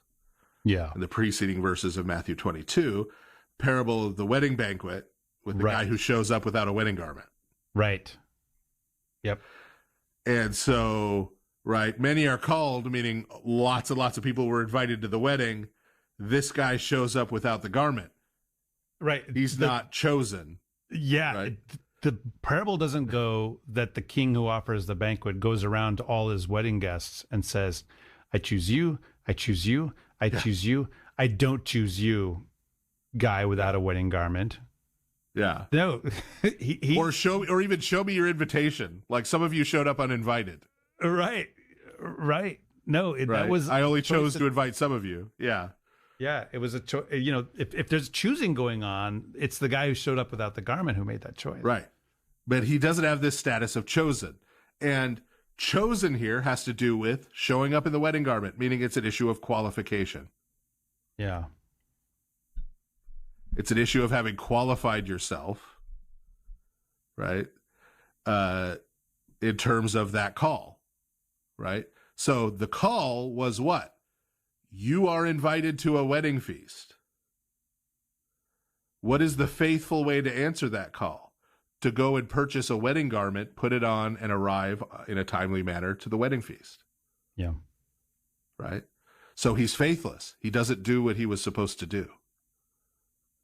Right? And so he doesn't receive the promise that lay behind that call. Right? So in Romans, St. Paul is talking about, look, God is going to follow through. God is going to be faithful. The question is whether we're going to be faithful, right, to the call, not whether God's going to be faithful to his promises, right? Another very important passage, 2 Peter 1, verses 5 through 11. Okay. This one's going to sting, Calvinists. For this very reason, make every effort to supplement your faith with virtue, and virtue with knowledge, and knowledge with self-control, and self-control with steadfastness, and steadfastness with godliness, and godliness with brotherly affection, and brotherly affection with love. For if these qualities are yours and are increasing, they keep you from being ineffective or unfruitful in the knowledge of our Lord Jesus Christ. For whoever lacks these qualities is so nearsighted that he is blind, having forgotten that he was cleansed from his former sins. Therefore, brothers, be all the more diligent to confirm your calling and election, or as it says in the good old King James, make your calling and election sure.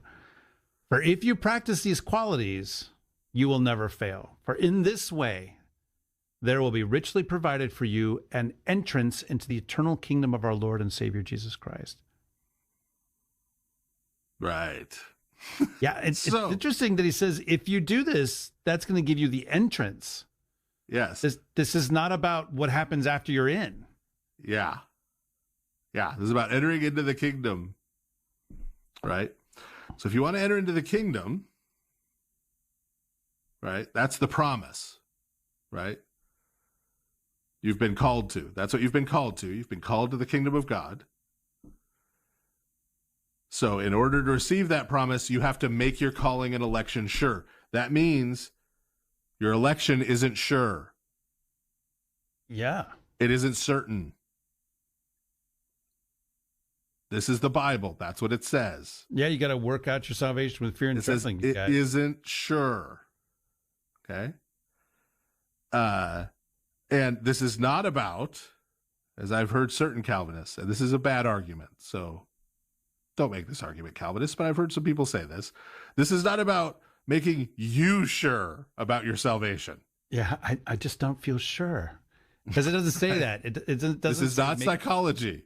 This is not about psychology. This is making your calling and selection sure, right? Yeah. And how do you do that? Back to verse 5. You make every effort. That's working. That's doing things. You can't get around that.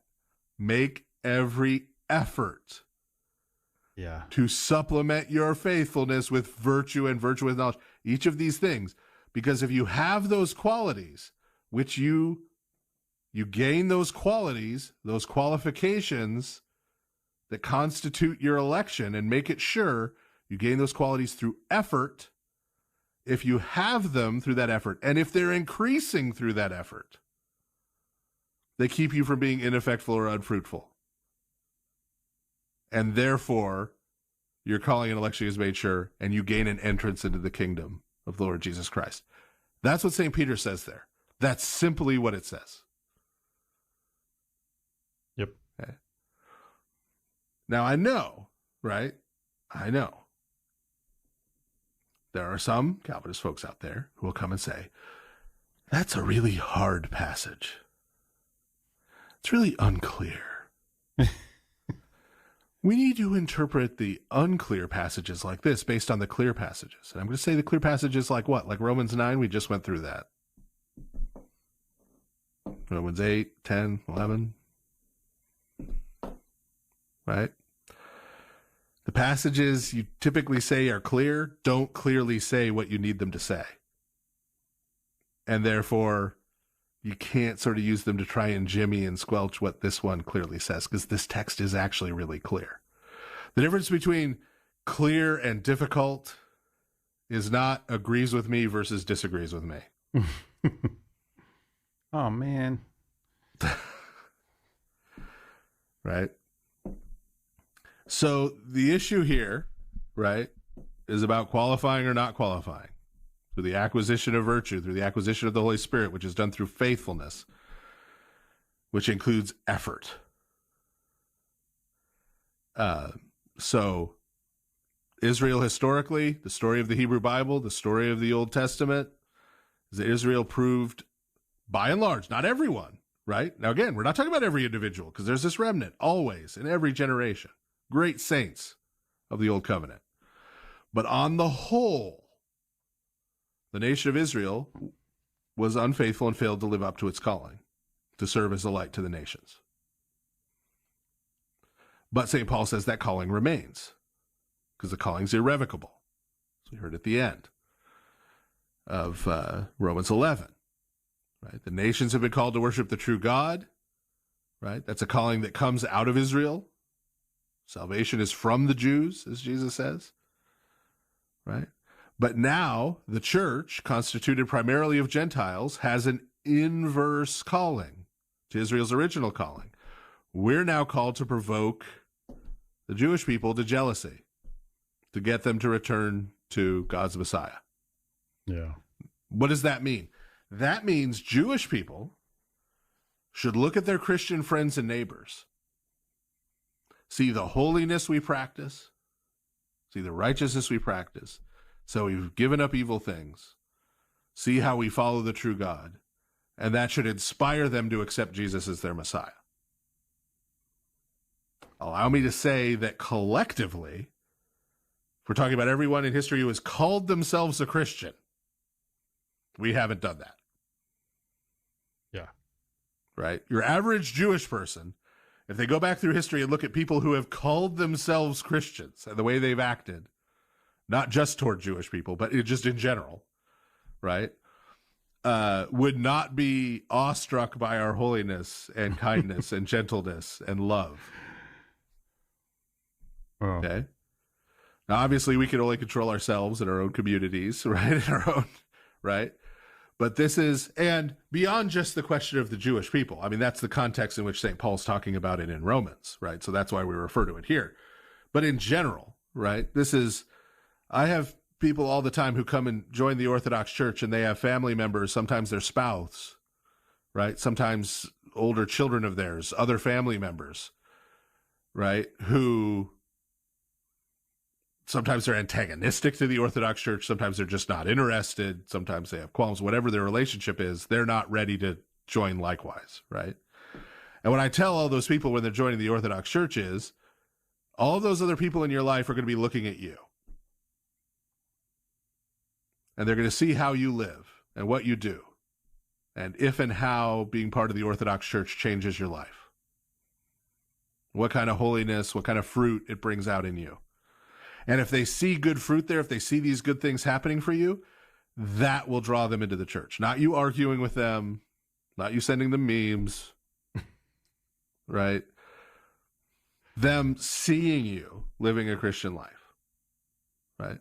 So we're not just talking about Jewish people. We're talking about everyone in the world, right? Should be able to look at us and our lives, the way we live them in as a person and collectively as a community, the way we live as a church, should be able to look at that and see Christ there and be drawn to it,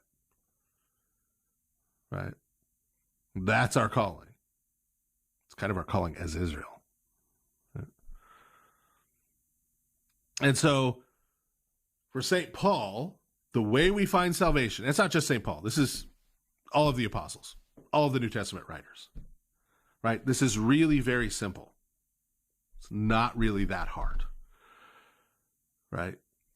God has given us a calling. He's given us a general calling as Christians, right? There's a Christian way of life in community, right? That we believe has been preserved in the Orthodox Church, right? If nowhere else, it has been preserved in the Orthodox Church. We don't need to comment on where else somebody else might find it, but it's definitely here. That way of life leads to salvation. We're called to live in that way. We find our salvation by being faithful to it. But there's also another layer. There's a very personal layer. It's not all collective. Yeah. Right? So there's a way every Christian should live. There are things, love one another. There are commandments that are to all of us, right? But there are also, for St. Paul and for all the other New Testament writers, particular gifts and particular callings that God has given to you. Yeah, different people have different abilities, different gifts, different talents. We're not all good at everything.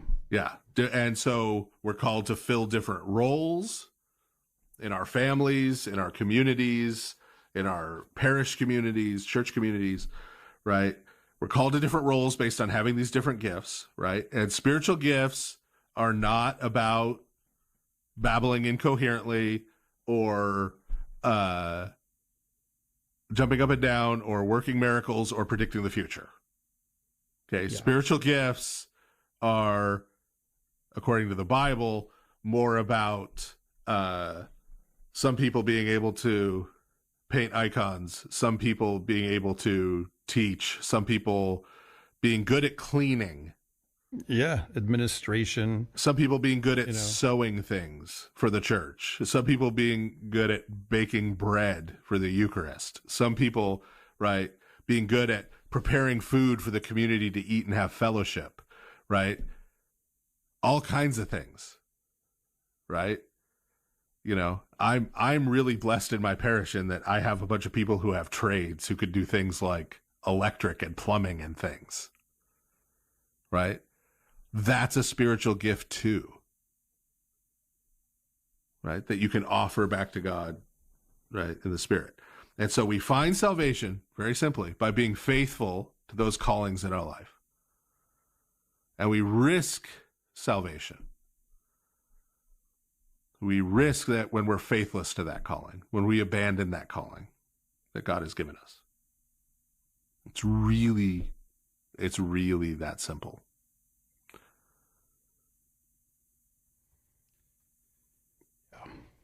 Yeah. So I know some of you people in the YouTube chat were cheering for a 4-hour episode. I don't know. Who knows? Maybe Father Stephen will give us 45 minutes at the end. I did used to preach in Protestant churches. It's true. I know. I mean, the sermons I grew up with were 45 to 60 minutes typically, and often went longer. Yeah. Okay. So yes, this episode is a whole lot of sorry Calvinists, but its purpose is not actually just an apologetic against Calvinism, right? There is actual positive content to what it means to be elect/chosen. And I think that a lot of this gets distorted, confused, misunderstood because of the particular currents swirling around at the time of the Reformation, which is when a lot of this stuff gets the articulation that most of us are now familiar with. And maybe even this is the way we just tend to read the Bible because this is what we were trained in or whatever. And I think one of the, it's well known, for instance, that like we could talk about the personality and experience and life story of people like Martin Luther and John Calvin, and that's very interesting. But I'm not going to sort of locate everything in that. Although I think that's an interesting trail to walk down and look into it, But also, there's one of the things going on around the Reformation, and a lot of people don't realize this, is that there was a strong sense that amongst a lot of Christians in Western Europe, that the end of the world was coming, and soon. Right? There was a lot of millenarianism. There was a sense that they were really living in the end times. And, thus they were able to look at the Roman Catholic Church and they would say, this is the final apostasy.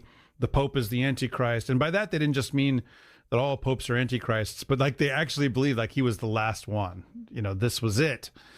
And so as a result, then, for a lot of people, the Reformation was a sense of this final sort of push of the gospel, a final cleansing, of Christianity before the return of Christ. Okay. And therefore, if you have this sense of like imminent return, then the question of how do I know that I'm saved has a really heightened character to it,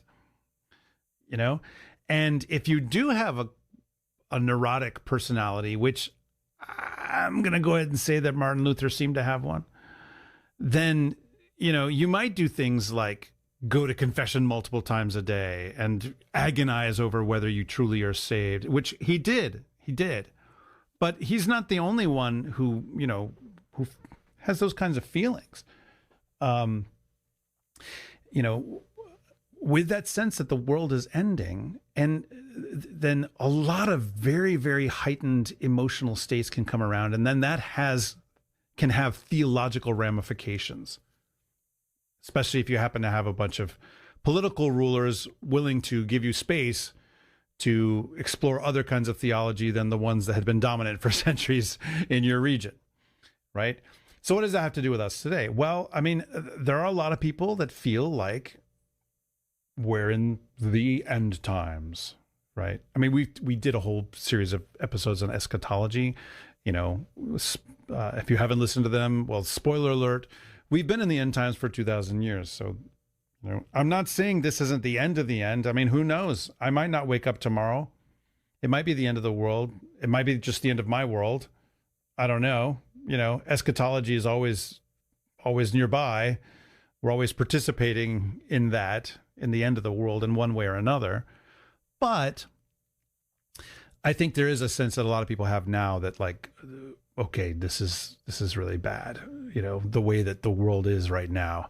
And honestly, even though we've made a number of like political election jokes in the course of this episode, sometimes the way that politics moves makes people feel like it's the end of the world, or at least that it's going to be the end of their world.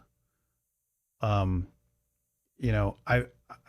now, we both made reference to the 1984 presidential election. That's the first election that I remember. I was 9 years old when that went down. Father Stephen was the same age as I am, but a couple months more.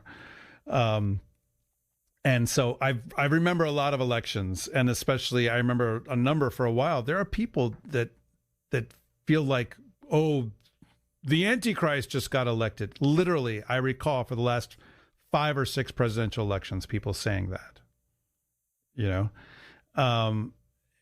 this sense of the end of the world in one way or another, because they believe that whoever just got elected is the worst possible person that could be elected, and they're going to bring everything down, and there are people who are even, I've even seen this again, just in the last week people saying that they're going to kill themselves because of the way that an election turned out, because of the sense of the world is ending. My world is ending at the very least. And my point in all this is not to make a comment about politics in the church, by no means.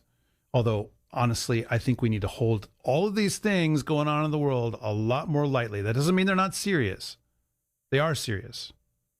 But what's more serious is the big story. And that's the story of Christ. It's more serious, right? And so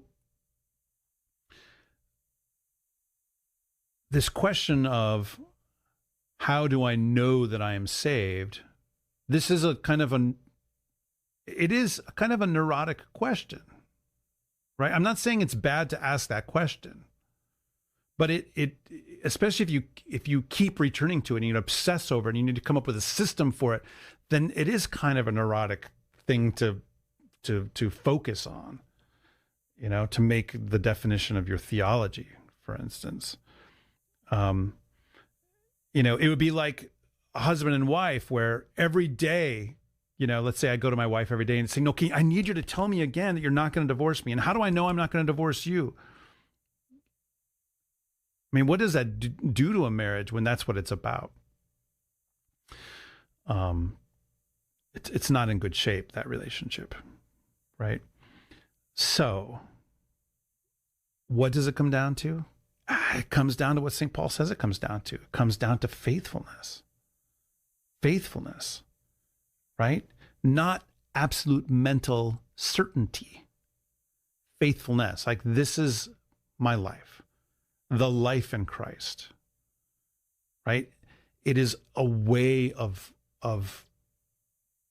acting, a way of being, a way of thinking, a way of loving, like all of these things, it's an ing, it's ongoing, because it's all of these very active verbs of things that you do. And, day one of when you've chosen to be faithful to Christ, you listen to the call and you're trying to do the thing. Day one, you've just begun. You've just begun. And it's okay if you're worried. It's okay if you're like, I don't know if I'm doing this right. That's all right. It's okay. It's okay. You're going to fall down a gazillion times. Just make sure you get up a gazillion and one. Okay? Just stay loyal. It makes me think of the words of the great philosopher, never going to give you up, never going to let you down. The point is loyalty and faithfulness and continuing on and on. And so, it doesn't need to be this neurotic thing. You don't need to have some kind of signed contract. You don't need to if you're just simply living this life together, right? Like marriages can become very neurotic as a result of this, but friendships tend to be less so. I'm not saying no friendships are neurotic, but people tend to expect less from their friends than they do from their spouse. And so as a result, there's a lot more breathing room. A good marriage is one where there's plenty of breathing room and they stay together. Right. And so, we all want a lot of this language in Scripture about Christ, the bridegroom, and we're the bride of Christ. And we want that kind of intimacy in our spiritual life. And that's awesome and good. But you build that intimacy by this mutual freedom and love for one another. Right. And so I think in many cases, we need to start with thinking about what it means that Christ is also our friend. And how do we be his friends? And then that can develop over time. So, that's what I have to say about that. So is that Rickroll a reference to your C-tier co-host? It's true. He's a living Rickroll. All right. C-tier co-host confirmed. All right. So, Landsman, you're B-tier. Congrats. Anyway. Wow. So. Wow. Gauntlets thrown. So. Yeah. So, there's a meme that's been going around for a long time. I don't know if I've seen it recently, but I'm sure it's still out there. That orthodoxy is Christianity, only harder. Oh, I hate that.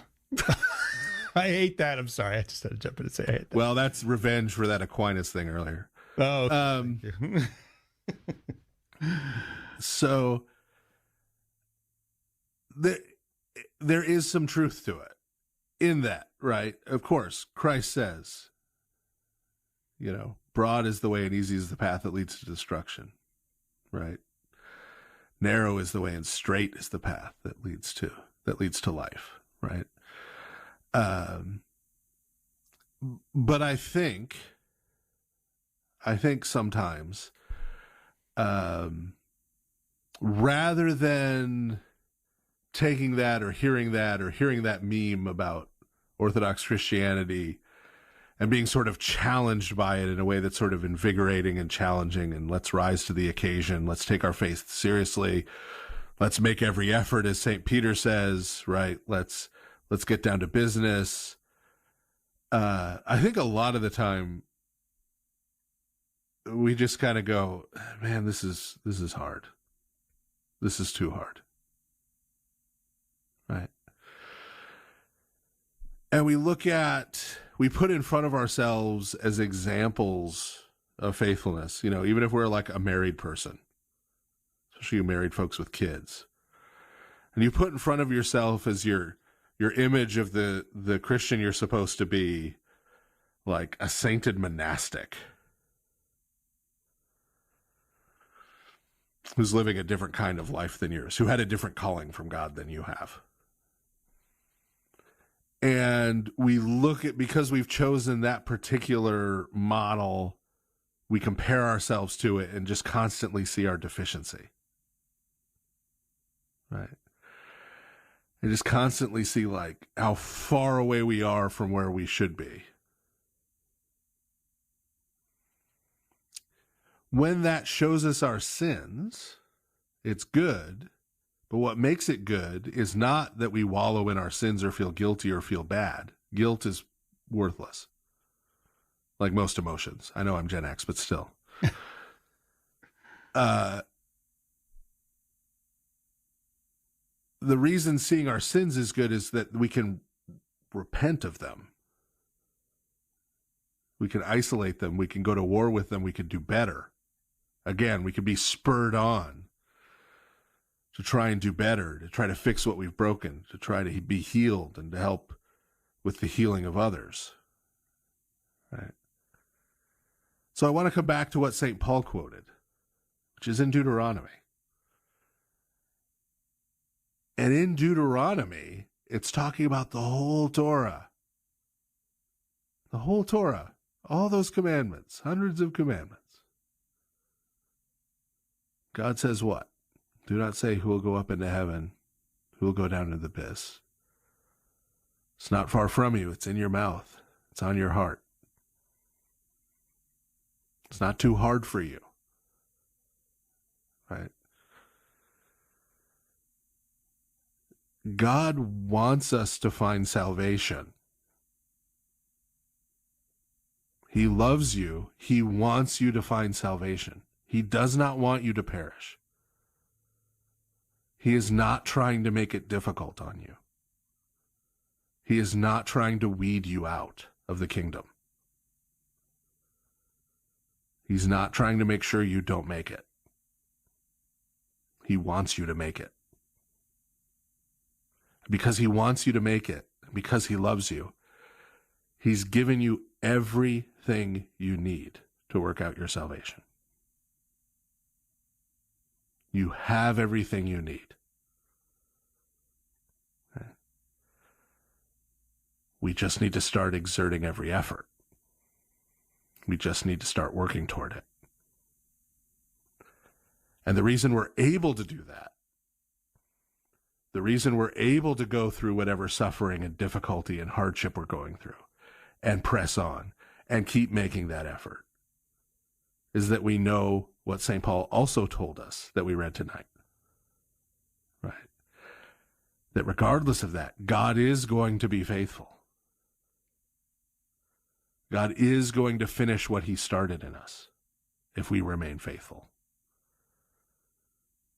He is going to bring us home if we remain faithful.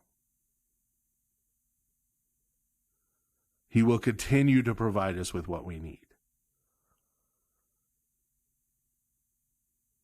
So any view of God or of holiness or of salvation, no matter how dressed up in a cassock with a giant prayer rope it is, that causes you to fall into despair is not an image of God or an image of holiness, it's an image of the devil.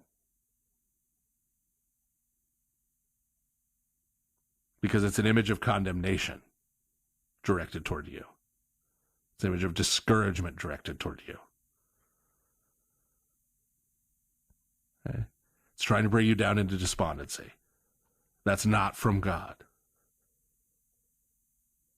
God is with you. He's on your side. The Holy Spirit is in your mouth and on your heart. He's written the commandments there so that if we're willing to follow him, we can keep them and we can find life. That's what I have to say. Amen. That is our show for tonight. Thank you for listening, everyone. If you didn't get through to us live, we'd still like to hear from you. You can email us at lordofspirits@ancientfaith.com. You can message us at our Facebook page. You can leave us a voicemail at speakpipe.com/lordofspirits. And if you have basic questions about Orthodox Christianity or you need help to find a parish, go to orthodoxintro.org. Join us for our live broadcast on the second and fourth Thursdays of the month at 7 p.m. Eastern, 4 p.m. Pacific. You could blow with this, you could blow with that. You could blow with this, you could blow with that. If you're on Facebook, you can follow our page. You can join our discussion group. Leave reviews and ratings everywhere. But most importantly, share this show with a friend who is going to love it. And finally, be sure to go to ancientfaith.com/support and help make sure we and lots of other AFR podcasters stay on the air. You could blow with this, you could blow with that. You could blow with this, you could blow with that. Thank you, good night, and may God bless you.